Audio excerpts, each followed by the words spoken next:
ತ್ರಿವರ್ಣ ತ್ರಿಕೋನ ಚರ್ಚೆಗೆ ಸ್ವಾಗತ. ನಾನು BM ಹನೀಫ್. ಇವತ್ತಿನ ನಮ್ಮ ಚರ್ಚೆಯ ವಿಷಯ ಮೈಕ್ರೋ ಫೈನಾನ್ಸ್ ಮೆಗಾ ವಂಚನೆ.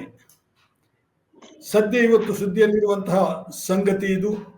ನಮ್ಮ ಜೊತೆಗೆ ಈ ವಿಷಯಕ್ಕೆ ಸಂಬಂಧಿಸಿ ಮಾತನಾಡೋದಕ್ಕೆ ಮೂವರು ಗಣ್ಯರು ಇದ್ದಾರೆ. SM ಜಾಮದಾರ್ ಅವರು IAS ಅಧಿಕಾರಿ ನಿವೃತ್ತ, ಗೃಹ ಇಲಾಖೆಯಲ್ಲಿ ಪ್ರಧಾನ ಕಾರ್ಯದರ್ಶಿಯಾಗಿ ಕೆಲಸ ಮಾಡಿದವರು ಮತ್ತು ಬೇರೆ ಬೇರೆ ಇಲಾಖೆಗಳಲ್ಲಿ IAS ಅಧಿಕಾರಿಯಾಗಿ ಕೆಲಸ ಮಾಡಿದವರು. ಇನ್ನೊಬ್ರು ನಮ್ಮ ಜೊತೆ ಇರುವಂತಹ ಗಣ್ಯರು RG ಮುರಳೀಧರ್ ಅವರು, YG ಮುರಳೀಧರ್ ಅವರು. ಸರ್ RGನ YGನ RG ಕರೆಕ್ಟ್ ಎಸ್. ಇನ್ನೊಬ್ರು ನಮ್ಮ ಜೊತೆಗಿರುವಂತಹ ಅತಿಥಿ RG ಮುರಳೀಧರ್, ಎಕನಾಮಿಸ್ಟ್. ಅವರು ಜೊತೆಗೆ ತೆರಿಗೆ ಸಲಹೆದಾರರು ಕೂಡ. ಮತ್ತೊಬ್ಬರು ನಮ್ಮ ಜೊತೆಗೆ ವಿಮಲಾ KS, ಹಲವಾರು ಚಳವಳಿಗಳಲ್ಲಿ ಭಾಗವಹಿಸ್ತಾ ಇರುವವರು. ಹಾಗೆ ಈ ಮೈಕ್ರೋ ಫೈನಾನ್ಸ್ ಕಂಪನಿಗಳಿಗೆ ಸಂಬಂಧಿಸಿ ಶೋಷಣೆಗೊಳಪಟ್ಟಂತಹ ವ್ಯಕ್ತಿಗಳ ಜೊತೆಗೆ ಒಡನಾಟ ಇಟ್ಕೊಂಡು ಅವರಿಗಾಗಿಯೂ ಕೂಡ ಹೋರಾಟವನ್ನು ಮಾಡ್ತಾ ಇರುವವರು, ಜನವಾದಿ ಮಹಿಳಾ ಸಂಘಟನೆಯ ಕರ್ನಾಟಕ ರಾಜ್ಯದ ಉಪಾಧ್ಯಕ್ಷೆ. ಇವತ್ತು ಮುಖ್ಯಮಂತ್ರಿ ಸಿದ್ದರಾಮಯ್ಯ ಅವರು ಸಭೆಯನ್ನು ಬೆಳಿಗ್ಗೆನೆ ಶುರುವಾಯಿತು, ಮಧ್ಯಾಹ್ನವರೆಗೆ ನಡೆಯಿತು. ಆ ಬಳಿಕ ಪತ್ರಕರ್ತರನ್ನು ಉದ್ದೇಶಿಸಿ ಅವರು ಮಾತು ಕೂಡ ಆಡಿದ್ದಾರೆ. ಅವರು ಹೇಳಿದಂತ ಕೆಲವು ಕುತೂಹಲಕರ ಇದೆ ಮತ್ತು ಬಹಳ ಗಾಬರಿ ಹುಟ್ಟಿಸುವಂತ 1.09 ಕೋಟಿ ಖಾತೆಗಳು ಮೈಕ್ರೋ ಫೈನಾನ್ಸ್ ಕಂಪನಿಗಳಲ್ಲಿ ಇವೆ ಕರ್ನಾಟಕದಲ್ಲಿ. 1,09,00,000. ಇಷ್ಟು ಖಾತೆಗಳಲ್ಲಿ ಸುಮಾರು 59,367 ಕೋಟಿ ರೂಪಾಯಿ ಸಾಲ ಬಾಕಿ ಇದೆ. ನಮ್ಮ ರೈತರು, ಕಾರ್ಮಿಕರು, ಕೂಲಿಕಾರರು ಮತ್ತು ಬಡವರು, ಮಧ್ಯಮ ವರ್ಗದವರೆಲ್ಲ ಸೇರಿ ಈ ಮೈಕ್ರೋ ಫೈನಾನ್ಸ್ ಕಂಪನಿಗಳಲ್ಲಿ ಮಾಡಿರುವಂತಹ ಒಟ್ಟು ಸಾಲ ಬಾಕಿ ಇರುವಂತಹದ್ದು 59,367 ಕೋಟಿ ರೂಪಾಯಿ. ಈಗ ಸಮಸ್ಯೆ ಏನು ಅಂತ ಹೇಳಿದ್ರೆ, ಬಹಳಷ್ಟು ಪ್ರಕರಣಗಳು ದಾಖಲಾಗಿವೆ ಈಗಾಗಲೇ ರಾಜ್ಯಾದ್ಯಂತ. ಬೇರೆ ಬೇರೆ ಜಿಲ್ಲೆಗಳಲ್ಲಿ ಬೇರೆ ಬೇರೆ ರೀತಿಯ ವರದಿಗಳು ಬರ್ತಾ ಇದೆ. ಈ ಮೈಕ್ರೋ ಫೈನಾನ್ಸ್ ಕಂಪನಿಗಳ ಕಾಟ ತಡಿಲಿಕ್ಕಾಗದೆ, ಬಡ್ಡಿ ವಸೂಲಿ, ಸಾಲ ವಸೂಲಿಯ ಕಾಟ ತಡಿಲಿಕ್ಕಾಗದೆ, ರೌಡಿಗಳ ಹಾವಳಿ ತಡಿಲಿಕ್ಕಾಗದೆ, ಕೆಲವೆಡೆ ಆತ್ಮಹತ್ಯೆ ಮಾಡಿಕೊಂಡಂತಹ ಪ್ರಕರಣಗಳು, ಕೆಲವೆಡೆ ಊರು ಬಿಟ್ಟು ಹೋದಂತಹ ಪ್ರಕರಣಗಳು, ಬಹಳಷ್ಟು ಮಂದಿ ಒಂದು ಮನಸ್ಸಿಗೆ ನೆಮ್ಮದಿ ಇಲ್ಲದೆ ಬಹಳ ಹಿಂಸೆಯಿಂದ ನರಳುತ್ತಾ ಇರುವಂತದ್ದು. ಇಂಥದ್ದೆಲ್ಲದು ಒಂದೊಂದಾಗಿ ಈಗ ಬೇರೆ ಬೇರೆ ಜಿಲ್ಲೆಗಳಿಂದ ರಿಪೋರ್ಟ್ ಆಗ್ತಾ ಇದೆ. ನಾನು ಗಮನಿಸಿದಾಗ ಎರಡು ಸಂಗತಿಗಳು ಇಲ್ಲಿ ಕಾಣಿಸ್ತಾ ಇದೆ. ಒಂದು, ಸಾಲ, ಮೈಕ್ರೋ ಫೈನಾನ್ಸ್ ಕಂಪನಿಗಳು ಕೊಟ್ಟಿರುವಂತಹ ಸಾಲ ಮತ್ತು ಅದು ವಸೂಲಾಗದೆ ಇರೋದು. ಎರಡನೇದು, ಇನ್ನೂ ಒಂದು ಆಯಾಮ ಇದೆ ಇದಕ್ಕೆ. ಈ ಮೈಕ್ರೋ ಫೈನಾನ್ಸ್ ಕಂಪನಿಗಳು ಠೇವಣಿಗಳನ್ನು ಕೂಡ ತೆಗೆದುಕೊಳ್ತವೆ ಜನರಿಂದ.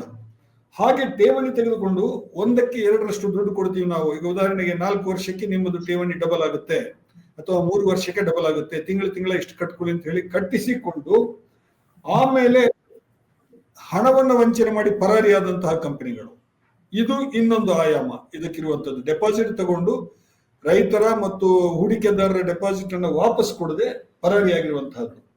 ಇದಕ್ಕೆ ಸಂಬಂಧಿಸಿ ರಾಜ್ಯ ಸರ್ಕಾರ ಕಳೆದ ವರ್ಷ ಒಂದು ಪ್ರಕಟಣೆಯನ್ನು ಹೊರಡಿಸಿತ್ತು. ಈ ತರ ವಂಚನೆಗೊಳಗಾದವರು ಜಿಲ್ಲಾಧಿಕಾರಿಗಳ ಕಚೇರಿನಲ್ಲಿ ದೂರನ್ನ ಕೊಡಬೇಕು ಅಂತ ಹೇಳ್ಬಿಟ್ಟು ಅದಕ್ಕೆ ಪ್ರತ್ಯೇಕವಾದಂತಹ ಒಂದು ವಿಭಾಗವನ್ನ ಮಾಡಲಾಗಿತ್ತು.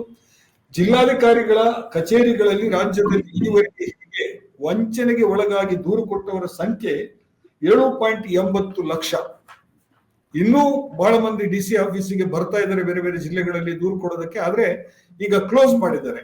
ಒಂದು 10 ದಿನಗಳ ಹಿಂದೆ ರಾಜ್ಯ ಸರ್ಕಾರ ಈ ದೂರು ಕೊಡುವ ಪ್ರಕ್ರಿಯೆಯನ್ನೇ ನಿಲ್ಲಿಸಿದೀವಿ ಅಂತ ಹೇಳಿ ಹೇಳಿದ್ದಾರೆ. ಅಂದ್ರೆ ಇಡೀ ಪರಿಸ್ಥಿತಿ ಹೇಗಿದೆ ಅಂತ ಹೇಳಿದ್ರೆ, ಸರಿಗ ನೋಡಿ, 59,000 ಕೋಟಿ ರೂಪಾಯಿ ಸಾಲ ಬಾಕಿ ಇದೆ ಅಂತ ಹೇಳಿದ್ರೆ, ಹತ್ರ ನಮ್ಮ ಏನು ಗ್ಯಾರಂಟಿ ಸ್ಕೀಮ್ಗಳಿಗೆ ರಾಜ್ಯ ಸರ್ಕಾರ ಬಜೆಟ್ ನಲ್ಲಿ ಇಟ್ಟಿದೆಯಲ್ಲ ದುಡ್ಡು, ಅದನ್ನು ದಾಟ್ಕೊಂಡು ಹೋಗ್ತಾ ಇದೆ. ಇದು 50,000 ಕೋಟಿ ರೂಪಾಯಿ ಅಂತ ರಾಜ್ಯ ಸರ್ಕಾರ ಹೇಳ್ತಾ ಇದೆ ಗ್ಯಾರಂಟಿ ಸ್ಕೀಮ್ಗಳಲ್ಲಿ. ಅಂದ್ರೆ ಜನರನ್ನ ಸಶಕ್ತೀಕರಣ ಮಾಡೋದಕ್ಕೆ ಗ್ಯಾರಂಟಿ ಸ್ಕೀಮ್ಗಳನ್ನು ತಂದಿರೋದು ಸರ್ಕಾರ. ಇದರ ಹೊರತಾಗಿ ರಾಷ್ಟ್ರೀಕೃತ ಬ್ಯಾಂಕ್ಗಳು ಸಾಲ ಕೊಡ್ತಾ ಇದೆ, ಸಹಕಾರಿ ಸಂಸ್ಥೆಗಳು ಸಾಲ ಕೊಡ್ತಾ ಇದೆ.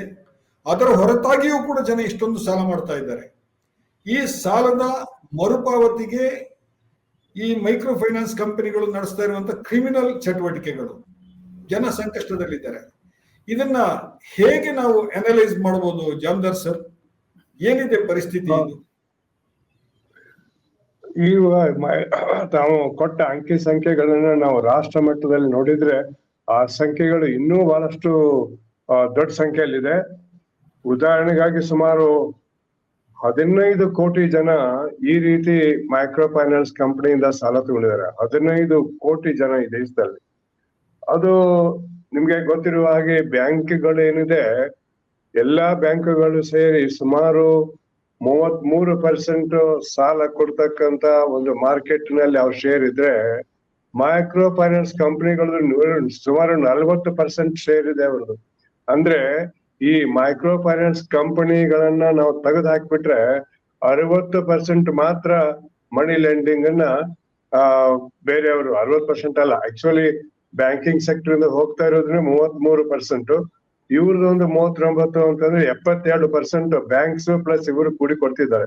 ಉಳಿದಂತ 30% ಏನ್ ಲೋನ್ ಅಥವಾ ಲೆಂಡಿಂಗ್ ಅಥವಾ ಸಾಲ ಸಿಗ್ತದೆ, ಅದು ಇವ್ರಿಬ್ರು ಹೊರತುಪಡಿಸಿ ಮೈಕ್ರೋ ಫೈನಾನ್ಸ್ ಇಲ್ಲ, ಬ್ಯಾಂಕ್ಸ್ ಇಲ್ಲ, ಬಿಟ್ರೆ ಕೋಆಪರೇಟಿವ್ಸ್ ಬಹಳ ಕಡಿಮೆ. ಅಲ್ಲಿ ಕೂಡ ಈ ಸುಸ್ತಿ ಸಾಲ, ಬಡ್ಡಿ ಸಾಲ ಬಹಳ ಕಷ್ಟ. ಅಲ್ಲಿ ಕೂಡ ಬ್ಯಾಂಕಿನಲ್ಲಿ ಕೂಡ NBI ಏನದು NBA ಯುನೋ ಅಸೆಟ್ ನಾನ್ ಪರ್ಫಾರ್ಮಿಂಗ್ NPA ಇದೆಲ್ಲ ಅದು ಸಿಕ್ಕಾಪಟ್ಟೆ ಹೆಚ್ಚಾಗ್ತಾ ಇದೆ.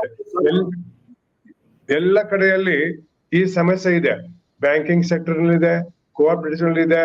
ಮೈಕ್ರೋ ಫೈನಾನ್ಸ್ ಗಳು ದೊಡ್ಡ ಪ್ರಮಾಣದಲ್ಲಿ ಸೇರ್ಕೊಂಡು 40% ಏನು ಸಾಲ ಕೊಡ್ತೀವಿ ಅವರಲ್ಲಿ ಕೂಡ ಇಷ್ಟೊಂದು ಸುಸ್ತಿ ಸಾಲದ ಇದೆ. ಅದರಿಂದ ಇಲ್ಲಿ ನಡೀತಕ್ಕಂತ ಸಾಲ ತಗೊಂಡವರ ಒಂದು ಶೋಷಣೆ ನಡೀತದೆ ಅನ್ನುವಂತ ಮಾತು ಸತ್ಯ, ಅದು ಸುಳ್ಳೇನಲ್ಲ. ಅದು ಸಾಲ ತಗೊಂಡವ್ರು ಎಂತವ್ರು ಅಂತಂದ್ರೆ ಅತ್ಯಂತ ಕಡು ಬಡವರು, ಕೂಲಿಕಾರರು, ಸಣ್ಣ ಪುಟ್ಟ ಬಿಸ್ನೆಸ್ ಮಾಡ್ಕೊಂಡವ್ರು ಇರ್ತಾರೆ. ಇಲ್ಲಿ ಏನಾಗಿದೆ ಅಂದ್ರೆ ಈ ಕೂಲಿಕಾರರು ಏನ್ ತಗೊಂಡಿರ್ತಾರೆ, ವಾರದ ಬಡ್ಡಿ, ತಿಂಗಳ ಬಡ್ಡಿ ಕಟ್ಟು ಸುಮಾರು ವರ್ಷಕ್ಕೆ ಇದು ತಿಂಗಳಿಗೆ 3%, 4%, 5% ಬಡ್ಡಿ ಕೊಡ್ತಕ್ಕಂತ ಕಂಪನಿಗಳಿದೆ. ಇವ್ರು ಏನ್ ಮಾಡ್ಬಿಡ್ತಾರೆ, ಒಂದಷ್ಟು ತಿಂಗಳು ಕೊಟ್ಬಿಟ್ಟು ಆಮೇಲೆ ಎಲ್ಲೋ ಹೋಗ್ಬಿಡ್ತಾರೆ, ತಗೊಂಡವ್ರು ನಾಪತ್ತೆ ಆಗ್ತಾರೆ. ರಿಸ್ಕ್ ರೇಟ್ ಹೈ ಇರ್ತದೆ. ಹೀಗೆ ನಾವು ಇದಕ್ಕೆ ಏನ್ ಮಾಡ್ಬೇಕಂತ ವಿಚಾರ ಮಾಡುವಾಗ ಈ ದೇಶದಲ್ಲಿ ಸಾಲ ತೆಗೆದುಕೊಳ್ಳುವವರ ಸಂಖ್ಯೆ ಹೆಚ್ಚಾಗಿದ್ದು, ಕೊಡುವ ಸಂಸ್ಥೆಗಳು, ಕೊಡುವ ಜನರು ಕಡಿಮೆ ಇರೋದ್ರಿಂದ ಸಾಲ ತೆಗೆದುಕೊಂಡು ತಿರುಗಿ ಕೊಡ್ಲಾರ್ದಿರ್ತಕ್ಕಂಥ ದೊಡ್ಡ ಸಮಸ್ಯೆ ಈ ದೇಶದಲ್ಲಿ ಇದೆ. ಅದು ಆ ಸಮಸ್ಯೆಯನ್ನ ಪರಿಹರಿಸಲಿಕ್ಕೆ ಸಾಕಷ್ಟು ವಿಧಾನಗಳನ್ನ ಈವರೆಗೆ RBIದಿಂದ, ಕೋಆಪರೇಟಿವ್ ಬ್ಯಾಂಕ್ಗಳಿಂದ, ಮನಿ ಲ್ಯಾಂಡರ್ಸ್ ಕಾಯ್ದೆ, ಪಾನ್ ಬ್ರೋಕರ್ಸ್ ಕಾಯ್ದೆ ಕೆಳಗಡೆ ಮಾಡಿದ್ರು ಕೂಡ ಇದು ಹತೋಟಿಗೆ ಬರ್ತಾ ಇಲ್ಲ ಅಂತಂದ್ರೆ, ನಮ್ಮ ಸರ್ಕಾರಗಳು ಈ ಒಂದು ಗ್ರಾಮೀಣ ಪ್ರದೇಶದಲ್ಲಿ ಸಾಲಗಾರಕ್ಕೆ ತೆಗೆದುಕೊಳ್ಳುವಂತ ಅವಶ್ಯ ಏನೇನಿದೆ, ಎಂತೆಂತ ಜನ ತಗೊಳ್ತಾರೆ, ಅವರಿಗೆ ಮತ್ತೇನು ಸಹಾಯ ಮಾಡುವ ಸಾಧ್ಯತೆ ಇದೆಯೋ ಅನ್ನೋದನ್ನ ಈ ವಿಚಾರ ಮಾಡ್ಲಾರ್ದೆ ಕೇವಲ ನಾವು ಮನಿ ಲೆಂಡಿಂಗ್ ಏನಿದೆ, ಮನಿ ಲೆಂಡಿಂಗ್ ಅಂದ್ರೆ ಇದೇ ರೀತಿ ಇನ್ ನಾನ್ ಬ್ಯಾಂಕಿಂಗ್ ಫೈನಾನ್ಸ್ ಕಂಪನಿಗಳಿದೆ, ಕೋಆಪರೇಟಿವ್ಸ್ ಇದೆ, ಬ್ಯಾಂಕ್ಗಳಿದೆ, ಅಷ್ಟೇ ಅಲ್ಲದೆ ಮೈಕ್ರೋ ಫೈನಾನ್ಸ್ ಕಂಪನಿಗಳಿದೆ. ಇವ್ರೆಲ್ಲರೂ ನೋಡೋದು ಇವರಿಗೆಲ್ಲ ಹೇಳಿ ಬರ್ತೀನಿ, ಆ ಪಾಯಿಂಟಿಗೆ ಬರ್ತೀನಿ ನಾನು. ಅದಕ್ಕಿಂತ ಮುಂಚೆ ಈ ಪರಿಸ್ಥಿತಿ ಎಷ್ಟು ಕೆಟ್ಟದಾಗಿದೆ ಅನ್ನೋದು ವಿಮಲಾ ಅವರು ಫೀಲ್ಡ್ ಅಲ್ಲಿ ಕೆಲಸ ಮಾಡ್ತಾ ಇದ್ದಾರೆ. ವಿಮಲಾ ಅವರೇ, ಇದು ಏನಾಗ್ತಾ ಇದೆ, ಪರಿಸ್ಥಿತಿ ಇಷ್ಟು ಕೆಟ್ಟದ್ದು ಯಾಕಾಗಿದೆ, ಏನಕ್ಕೆ ಸಾಲ ತಗೋತಾ ಇದ್ದಾರೆ ಇಷ್ಟೊಂದು? ಇಲ್ಲ, ನಮಸ್ಕಾರ. ಇದೊಂದು ತುಂಬಾ ಜ್ವಲಂತಾದ ಇಶ್ಯೂವನ್ನ ಚರ್ಚೆಗೆ ತಗೊಂಡಿದ್ದಕ್ಕೆ ನಾನ್ ನಿಮ್ಗೆ ಅಭಿನಂದನೆ, ಧನ್ಯವಾದ ಎರಡು ಹೇಳಲಿಕ್ಕೆ ಬಯಸ್ತೀನಿ. ಪ್ರಶ್ನೆ ಇರೋದು, ಇವತ್ತು ಸಾಲ ತಗೋತಾ ಇದ್ದಾರೆ, ಜನ ಸಾಲ ಜಾಸ್ತಿ ಮಾಡ್ತಿದ್ದಾರೆ ಅಂತ ನಾವು ಮಾತಾಡ್ತೀವಿ. ಆದ್ರೆ ಜನ ಸಾಲ ಯಾತಕ್ ತಗೋತಾರೆ ಅಂತ ಅನ್ನೋದನ್ನ ನಾವು ಅರ್ಥ ಮಾಡ್ಕೊಳಕ್ ಸಾಧ್ಯ ಆಗ್ಬೇಕು. ಫಾರ್ ಎಕ್ಸಾಂಪಲ್, ಈ ಮೈಕ್ರೋ ಫೈನಾನ್ಸ್ ಕಂಪನಿಗಳಿಂದ ಸಾಲಗಳನ್ನ ತಗೋತಾರೆ, ಆ ಸಾಲಗಳ ಸುಳಿನಲ್ಲಿ ಸಿಲುಕಿ ಒದ್ದಾಡ್ತಾರೆ. ಎಸ್ಪೆಷಲಿ 2010-11 ಆ ಸಂದರ್ಭದಲ್ಲಿ ಆಂಧ್ರ ಪ್ರದೇಶದಲ್ಲಿ ಆ ತರದಲ್ಲಿ ಆಂಧ್ರ ಪ್ರದೇಶ ಅಂದ್ರೆ ಅವಿಭಜಿತ ಆಂಧ್ರದ ಸಂದರ್ಭದಲ್ಲಿ ಇದು ತುಂಬಾ ಬಂದಾಗ ದೊಡ್ಡ ಹೋರಾಟಗಳು ನಡೆದವು. ಮತ್ತು ಆಂಧ್ರ ಪ್ರದೇಶ ಈ ಮೈಕ್ರೋ ಫೈನಾನ್ಸ್ ಗಳನ್ನ ರೆಗ್ಯುಲೇಟ್ ಮಾಡೋದಕ್ಕೆ ಒಂದು ಬಿಲ್ ತಂದು ಇವತ್ತಿಗೂ ಅಲ್ಲಿ ಕಾನೂನು ಇದೆ. ಇಲ್ಲಿ ಕರ್ನಾಟಕದಲ್ಲಿ ಅದನ್ನ ಮಾಡಕ್ ಹೊರಟಿದ್ದಾರೆ ಅನ್ನೋದನ್ನ ನಾವು ಗಮನಿಸ್ಬೇಕು. ಜನ ಯಾಕೆ ಸಾಲ ಮಾಡ್ತಾರೆ ಮತ್ತು ಯಾರು ಈ ಸಾಲ ಸುಳಿಗೆ ಸಿಕ್ಕಾಕೋತಾ ಇರೋರು? ಜನಕ್ಕೆ ಇರುವಂತಹ ಆರ್ಥಿಕ ಸಂಕಷ್ಟಗಳು, ಆದಾಯ ಕುಸ್ತಿದೆ, ಕೆಲಸ ಇಲ್ಲ, ಮತ್ತು ಅತ್ಯಂತ ಕಡು ಬಡತನದಲ್ಲಿ ಸ್ಪೆಷಲಿ ಹಳ್ಳಿಯ ಬಡವರ ಬದುಕಿದೆಯಲ್ಲ, ಅದು ದುರ್ಬರ ಆಗ್ತಾ ಇರುವ ಸಂದರ್ಭದಲ್ಲಿ ಇವತ್ತು ಈ ಮೈಕ್ರೋ ಫೈನಾನ್ಸ್ಗಳ ಹಾವಳಿಗೆ ಅವರು ಸಿಲ್ಕಾಕೋತಾ ಇರೋಂಥದ್ದು. ಈ ಪೋಸ್ಟ್ ಕೋವಿಡ್ನ ಮೈಕ್ರೋ ಫೈನಾನ್ಸಿನ ಬಾಧೆ ಹೇಗಿರ್ಬೋದು ಅನ್ನೋದಕ್ಕೆ ಜನವಾದಿ ಮಹಿಳಾ ಸಂಘಟನೆ ಅಖಿಲ ಭಾರತ ಮಟ್ಟದಲ್ಲಿ ಇತ್ತೀಚೆಗೆ ಒಂದು ಸರ್ವೆ ಮಾಡಿದ್ವಿ ನಾವು. ಅಫ್ಕೋರ್ಸ್ ಸರ್ವೆ ಫೈಂಡಿಂಗ್ಸ್ ಅನ್ನು ಇನ್ನು ನಾವು ರಿವೀಲ್ ಮಾಡಿಲ್ಲ, ಸ್ಟಡಿ ನಡೀತಾ ಇದೆ. ಬಟ್ ಅದನ್ನ ಮಾಡುವಾಗ ನಮ್ಮ ಗಮನಕ್ಕೆ ಬಂದಿದ್ದೇನಂದ್ರೆ, ಕಾನೂನಿನ ಪ್ರಕಾರ ಅಥವಾ RBI ಗೈಡ್ಲೈನ್ಸ್ ಪ್ರಕಾರ ಒಂದು SHG ಗಿಂತ ಜಾಸ್ತಿ SHG ನಲ್ಲಿ ಮೆಂಬರ್ಸ್ ಇರಬಾರ್ದು, ಒಂದು ಕಂಪನಿಗಿಂತ ಜಾಸ್ತಿ ಕಂಪನಿಯಲ್ಲಿ ಸಾಲ ತಗೋಬಾರ್ದು ಅಥವಾ ಸಾಲ ಕೊಡಬಾರ್ದು ಅನ್ನುವ ಕಟ್ಟಪ್ಪಣೆಗಳೆಲ್ಲ ಇದಾವೆ. ಆದರೆ ಅನಿವಾರ್ಯವಾಗಿ ಒಂದು ಕಂಪನಿಯಿಂದ ಸಾಲ ತಗೊಂಡಿರ್ತಾರೆ, ಒಂದು ಗುಂಪಿನಿಂದ ಸದಸ್ಯರಾಗಿದ್ಕೊಂಡು ಸಾಲ ತಗೊಂಡು ಆ ಸಾಲ ತೀರ್ಸೋದಕ್ಕೆ ಮತ್ತೊಂದು ಗುಂಪಿನ ಸದಸ್ಯರಾಗಿ ಮತ್ತೊಂದು ಕಂಪನಿಯಿಂದ ಸಾಲವನ್ನ ತಗೋತಾರೆ. ಆಮೇಲೆ ಬಹುತೇಕ ನಾವು ಸರ್ವೆ ಮಾಡಿದಂತಹ ಮತ್ತು ನಮ್ಮ ಈ ಕಳೆದ ಹಲವಾರು ದಶಕಗಳಿಂದ ಮಹಿಳೆಯರ ಮಧ್ಯೆ ಕೆಲಸ ಮಾಡುವಾಗ ನಮ್ಮ ಅನುಭವ ಏನಂತಂದ್ರೆ, ಬಹುತೇಕ ಮಹಿಳೆಯರು ಇಂತಹ ಸಾಲಗಳನ್ನ ತಗೊಳ್ಳೋದು ಮನೆಯ ವೈದ್ಯಕೀಯ ವೆಚ್ಚಕ್ಕಾಗಿ, ಮಕ್ಕಳ ಶಿಕ್ಷಣಕ್ಕಾಗಿ, ಅಥವಾ ಕನ್ಸ್ಯೂಮರಿಸ್ಟ್ ಕಲ್ಚರ್ ತುಂಬಾ ಪ್ರಿಡಾಮಿನೇಟ್ ಆಗಿ ಆಪರೇಟ್ ಆಗ್ತಾ ಇರುವ ಅಥವಾ ಆಕ್ರಮಿಸ್ಕೋತಾ ಇರುವ ಹೊತ್ತಿನಲ್ಲಿ ಅನಿವಾರ್ಯವಾಗಿ ಹುಸಿ ಪ್ರತಿಷ್ಠೆಗೆ ಬಲಿ ಬೀಳ್ಬೇಕಾಗಿ ಬಂದು ಮದುವೆಗಳು ಇನ್ನೊಂದು ಮತ್ತೊಂದು ಅನ್ನುವ ತರದಲ್ಲಿ ಕೂಡ ಸಾಲ ತಗೊಳ್ಬೇಕಾಗಿ ಬರ್ತದೆ. ದೆನ್ ಫ್ರಮ್ ಏಜಸ್ ನಾವು ಧನವಾದಿ ಮಹಿಳಾ ಸಂಘಟನೆಯಿಂದ ಅಖಿಲ ಭಾರತ ಮಟ್ಟದಲ್ಲಿ ಕೇಳ್ತಾ ಇದ್ದೀವಿ, SHG ಗಳನ್ನ ಫಾರ್ಮೇಶನ್ ಮಾಡಿ ಅವ್ರದ್ದು ಸುತ್ತು ನಿಧಿ ಅಂತ ಇತ್ತು, ಮತ್ತು ಪಬ್ಲಿಕ್ ಸೆಕ್ಟರ್ ಬ್ಯಾಂಕ್ ಇಂದ ಅವರಿಗೆ ಸಾಲ ಸಿಗ್ತಾ ಇತ್ತು. ಅವರ ಗುಂಪಿನ ಆಧಾರದಲ್ಲಿ, ಅವರ ಸೇವಿಂಗ್ಸಿನ ಆಧಾರದಲ್ಲಿ ಸಾಲ ಸಿಗ್ತಾ ಇತ್ತು. ಓವರ್ ದಿ ಪೀರಿಯಡ್, ಸ್ಪೆಷಲಿ 90ರ LPGಯ ನಂತರದಿಂದ ಆ ಪ್ರಿಯಾರಿಟಿ ಸೆಕ್ಟರ್ ಲೆಂಡಿಂಗು ಪಕ್ಕಕ್ಕೆ ಹೋಯ್ತು, ಮತ್ತು ಈ ತರದ ಸಾಲ ಸೌಲಭ್ಯಗಳನ್ನ ಕೊಡುವುದಕ್ಕೆ ಅವಕಾಶಗಳು ಕಡಿಮೆ ಆಗ್ತಾ ಹೋಯ್ತು. ಹಾಗಾಗಿ ಅನಿವಾರ್ಯವಾಗಿ ಪ್ರೈವೇಟ್ ಮನಿ ಲೆಂಡರ್ಸ್ ಅಥವಾ ಇನ್ ನೋವೇ ದೀಸ್ ಮೈಕ್ರೋ ಫೈನಾನ್ಸ್ ಕಂಪನೀಸ್ ಅಥವಾ institutions better than private lending ಇವರುಗಳು ಅಂತಹದಕ್ಕೆ ಸಿಕ್ಕಾಗ, ಸಾಮಾನ್ಯವಾಗಿ ನಮಗ್ ಗೊತ್ತಿರುವ ಹಾಗೆ ಈ ತರದಲ್ಲಿ ಸಣ್ಣ ಸಣ್ಣ ಸಾಲ ತಗೊಳ್ಳುವ ಎಲ್ಲರೂ ಮತ್ತು ಮಹಿಳೆಯರು ಸಾಲಗಾರರಾಗಿ ಇರೋದಕ್ಕೆ ಇಷ್ಟಪಡಲ್ಲ. ಮಾನ ಮರ್ಯಾದೆಗೆ ಹೆಚ್ಚು ಅಂಜುವ ಕಾರಣಕ್ಕಾಗಿ ಸಾಲ ತೀರಿಸ್ಬೇಕು ಅಂತಂದ್ರೆ ಇನ್ನೊಂದ್ ಕಡೆ ಹೋಗಿ ಸಾಲ ತರೋದು, ಮತ್ತೊಂದ್ ಕಡೆ ಹೋಗಿ ಸಾಲ ತರೋದು, ಕೊನೆಗೆ ಡೆಟ್ ಟ್ರ್ಯಾಪ್ ಅಲ್ಲಿ ಸಿಲುಕೊಂಡು ಅವ್ರು ತುಂಬಾ ಕಷ್ಟಪಡುವಂತಹ ಸ್ಥಿತಿ ಬರ್ತದೆ. ಹಾಗಾಗಿ ಮೈಕ್ರೋ ಫೈನಾನ್ಸ್ ಸಂಸ್ಥೆಗಳನ್ನ ಕೇವಲ ರೆಗ್ಯುಲೇಟರಿ ಅಂತ ಆಕ್ಟ್ ಅನ್ನ ತರೋದಕ್ಕೆ ಏನ್ ಹೊರಟಿದ್ದಾರೆ, ಅದಕ್ಕಿಂತನೂ ಹೆಚ್ಚು ನಾವು ಡಿಮ್ಯಾಂಡ್ ಮಾಡ್ತಾ ಇದ್ದು ಪಬ್ಲಿಕ್ ಸೆಕ್ಟರ್ ಮೂಲಕ, ನೀವು ಪಬ್ಲಿಕ್ ಸೆಕ್ಟರ್ ಬ್ಯಾಂಕ್ ಮೂಲಕ ಸಾಲವನ್ನ ಕೊಡಿ. ಬಟ್ ಇವತ್ತು ಒಂದ್ ನಿಮಿಷ ಬರ್ತೀನಿ, ನಾನು ಅಲ್ಲಿಗೆ ಬರ್ತೀನಿ. ಮುರಳೀಧರ್ ಅವರೇ, ಬೀಯಿಂಗ್ ಅಕೌಂಟ್ಸ್ ಪ್ರಾಕ್ಟೀಷನರ್, ಆಮೇಲೆ ನೀವು ಸಾಕಷ್ಟು ಹಣಕಾಸು ವಿಚಾರಗಳಿಗೆ ಸಂಬಂಧಿಸಿ ತುಂಬಾ ತಜ್ಞ ಸಲಹೆಗಳನ್ನು ನೀಡ್ತಾ ಇದ್ದೀರಿ, ಆಮೇಲೆ ವಿದ್ಯಾರ್ಥಿಗಳಿಗೆ ಕೂಡ ನೀವು ತಿಳುವಳಿಕೆಯನ್ನು ಕೊಡ್ತಾ ಇದ್ದೀರಿ. ಇಡೀ ಸಿಚುವೇಶನ್ ನಿಮ್ಗೆ ಇದು ಹೇಗೆ ಕಾಣಿಸ್ತಾ ಇದೆ ನೋಡಿ? ಕರ್ನಾಟಕದಲ್ಲಿ ಹೌದು, ನಾನು 3 ವಿಚಾರ ತಗೋತೀನಿ, 3 ವಿಭಿನ್ನ ವಿಚಾರಗಳು ಇದಕ್ಕೆ ಪೂರಕವಾಗಿರೋದು. ಎಲ್ಲರಿಗೂ ನಮಸ್ಕಾರ. ಜಮಾದಾರ್ ಸರ್ ನಮಸ್ಕಾರ, ವಿಮಲಾ ಅವರೇ ನಮಸ್ಕಾರ. ಈಗ ಹನೀಫ್ ಅವರೇ, ಒಂದು ಫಾರ್ಮುಲಾ ನಮ್ಮ ದೇಶದಲ್ಲಿ, very unique phenomena, small is very big, big is very small. ಒಂದು, ಇದರಲ್ಲಿ ಬಡವರು ಅತಿ ಜಾಸ್ತಿ ಇದ್ದಾರೆ, ವಲ್ನರಬಲ್ ಫ್ಯಾಕ್ಟರ್. ಇದು ಒಂದನೇ ಫ್ಯಾಕ್ಟರ್. ಆದರೆ ಎರಡನೇದು ಈ ಮುಕ್ತ ಮಾರುಕಟ್ಟೆ, ಅಂದ್ರೆ ವಿಮಲಾ ಅವರು ಕನ್ಸ್ಯೂಮರಿಸಮ್ ಅಂದ್ರಲ್ಲ, ಅದರಲ್ಲಿ ಪ್ರತಿಷ್ಠೆ ಪ್ರಶ್ನೆಯಲ್ಲಿ ಸಾಲ ತಗೊಳ್ಳೋರು ಒಂದ್ ಕಡೆ ಆದ್ರೆ, ಸಾಲ ಇದುವರೆಗೂ ತಗೊಳ್ದೇ ಇರೋರ್ನ ಹುಡುಕಿ ಸಾಲ ಕೊಡಿಸೋ ಒಂದು ಗ್ಯಾಂಗು ಉಟ್ಕೊಂಡ್ಬಿಟ್ಟಿದೆ. ಸಾಲ ಬೇಡದೇ ಇರೋರಿಗೆ ನೀವು ಫ್ರಿಡ್ಜ್ ತಗೋಬಹುದು, ನೀವು ಅದು ತಗೋಬಹುದು ಅಂತ. ಇಲ್ಲಿ ಟ್ರ್ಯಾಪ್ ಆಗ್ತಾರೆ, ಕೊಳ್ಳೋ ಸಾಮರ್ಥ್ಯಕ್ಕೆ ಎಫೆಕ್ಟ್ ಆಗ್ತಾ ಇದೆ. ಎಲ್ಲಿ ಅನಿವಾರ್ಯವಾಗಿ ಕೊಳ್ಳೋ ಸಾಮರ್ಥ್ಯನ ಉಪಯೋಗಿಸಬಾರ್ದೋ ಅಲ್ಲಿ ಸಾಲ ತಗೊಂಡು ಕೊಳ್ಳೋ ಸಾಮರ್ಥ್ಯ ಹೆಚ್ಚಿಸ್ಕೋತಾ ಇದ್ದಾರೆ. ಆ ಪರ್ಟಿಕ್ಯುಲರ್ ವ್ಯವಸ್ಥೆಯಲ್ಲಿ ಎಕ್ಸ್ಪೆಂಡಿಚರ್ ಆದಮೇಲೆ ಅಷ್ಟು ಕೊಳ್ಳೋ ಸಾಮರ್ಥ್ಯ ಮಂತ್ಲಿ EMI ಅಲ್ಲಿ ಅವ್ರಿಗೆ ಕಡಿಮೆ ಆಗ್ತಾ ಇದೆ, ಬಹಳ ತೊಂದರೆ ಆಗ್ತಾ ಇದೆ, ಸಂಕಟ ಪಡ್ತಾ ಇದ್ದಾರೆ. ಬೆಳಿಗ್ಗೆ 5 ಗಂಟೆಗೆ ಬಂದು ಬಾಗಿಲು ತಡ್ತಾರೆ. ಹನೀಫ್ ಅವರೇ, ಇದು 2022ರವರೆಗೂ ಕೇಂದ್ರ ಸರ್ಕಾರಗಳು, ಕೆಲವು ರಾಜ್ಯ ಸರ್ಕಾರಗಳು ಇದ್ರ ಬಗ್ಗೆ ಬಹಳ ಗಮನ ಹರಿಸಿದ್ವು. RBI ಗೈಡ್ಲೈನ್ಸ್ ಕೊಟ್ಟಿದೆ. ನಮ್ಮಲ್ಲಿ ನ್ಯಾಷನಲೈಸ್ ಬ್ಯಾಂಕ್ಸ್ಗೂ ಮೈಕ್ರೋ ಫೈನಾನ್ಸ್ ವ್ಯವಸ್ಥೆ ಇದೆ, NBFCಗೂ ಮೈಕ್ರೋ ಫೈನಾನ್ಸ್ ವ್ಯವಸ್ಥೆ ಇದೆ, ಮೇಡಮ್ ಹೇಳ್ದಂಗೆ ಸೆಲ್ಫ್ ಹೆಲ್ಪ್ ಗ್ರೂಪ್ಗೂ ಮೈಕ್ರೋ ಫೈನಾನ್ಸಿಂಗ್ ಇದೆ. ಇದೆಲ್ಲ ಬಿಟ್ಟು ಇದಕ್ಕೆ ಹೊರತಾಗಿ ಇನ್ನೊಂದು ಮೈಕ್ರೋ ಫೈನಾನ್ಸ್ ಫೆಸಿಲಿಟಿ ಆ್ಯಪ್ ಮೂಲಕ ಬಂದಿದೆ. ಕಣ್ಣು ಮುಚ್ಕೊಂಡು ನಿಮ್ಮ ಅಕೌಂಟಿಗೆ ದುಡ್ಡು ಕೊಡ್ತಾರೆ, 8 ಅವರಲ್ಲಿ ಕೊಡ್ತಾರೆ, 10 ಅವರಲ್ಲಿ ಕೊಡ್ತಾರೆ ಅಂತ. ಯಾವ ವ್ಯಕ್ತಿಗೆ ಯಾವ ವಸ್ತು ಯಾವ ಎಕ್ಸ್ಪೆಂಡಿಚರು ಅಗತ್ಯ ಇಲ್ವೋ ಅಥವಾ ಅನಗತ್ಯವೋ ಅವನ್ನ ಪುಸಲಾಯಿಸಿ ಅವ್ರಿಗೆ ಸಾಲ ಕೊಟ್ಟು ಅವ್ರು ಕೊಳ್ಳೋ ಸಾಮರ್ಥ್ಯನ ಕಡಿಮೆ ಮಾಡಿ ಹಣದ ವ್ಯತ್ಯಯ ಉಂಟಾಗಿ ಮಾಡಿ ಇದೊಂಥರ ಸ್ಯಾಡಿಸ್ಟಿಕ್ ಪರ್ಫಾರ್ಮೆನ್ಸ್ ಆಗ್ತಾ ಇದೆ. ಸರ್ಕಾರ ಕಡಿವಾಣ ಹಾಕಬೇಕು ಅಂದ್ರೆ 2 ಸಲ ಯೋಚನೆ ಮಾಡಬೇಕು. ಬಾಂಗ್ಲಾದೇಶಲ್ಲಿ ಅವರು ಏನಕ್ಕೆ ಮೈಕ್ರೋ ಫೈನಾನ್ಸ್ ಮಾಡಿದ್ರು, ಚಂಡೀಗಢಲ್ಲಿ ಏನಕ್ಕೆ ಸಕ್ಸಸ್ ಆಯಿತು. ಮೊದಲು ಪತ್ತು ಕೋಆಪರೇಟಿವ್ ಸೊಸೈಟಿ, ಸ್ವಸಹಾಯ ಪದ್ಧತಿ ಅದೆಲ್ಲ ಇತ್ತು. ಒಬ್ರಿಗೊಬ್ರು ಗ್ಯಾರಂಟಿ ಇದ್ರು, ಒಬ್ರಿಗೆ 10 ಗ್ಯಾರಂಟಿ ಕೊಡ್ತಾ ಇದ್ರು. ಈಗ ವ್ಯಕ್ತಿನ ನೋಡಲ್ಲ, ಅವನ ಆಧಾರ್ ನೋಡ್ತಾರೆ, ಪ್ಯಾನ್ ನೋಡ್ತಾರೆ, ಸಾಲ ಕೊಡ್ತಾರೆ. ವಸೂಲಿ ಮಾಡುವಾಗ ಕಾನೂನೇತರ ವ್ಯಕ್ತಿಗಳು ಅಲ್ಲಿ ಬಂದು ವಸೂಲಿ ಮಾಡಕ್ಕೆ ಪ್ರಯತ್ನ ಪಡ್ತಾರೆ. ಇಲ್ಲಿ ಮಾನ ಮರ್ಯಾದೆ ಪ್ರಶ್ನೆ ಮುಖ್ಯ. ಸೊ ಇದಕ್ಕೋಸ್ಕರ ಸಂಕಟ ಅನುಭವಿಸ್ತಾ ಇದ್ದಾರೆ. Overall it effects the economy in the form of unwanted money. ಈಗ ಒಂದು ಕಡೆ ಫ್ಲೋ ಆಗಬೇಕಾಗಿರೋದು ಒಂದು ಗುಂಡಿಲ್ ಕೊಚ್ಕೊಂಡು ಹೋಗೋ ಥರ ಆಗ್ತಾ ಇದೆ ಹಣದ ಖರ್ಚುಗಳು, ಸ್ಪೆಷಲಿ ವಿಲೇಜ್ ಸೈಡ್ ಹೆಣ್ಮಕ್ಳಲ್ಲಿ. Regulatory form is only in the form of legal interference.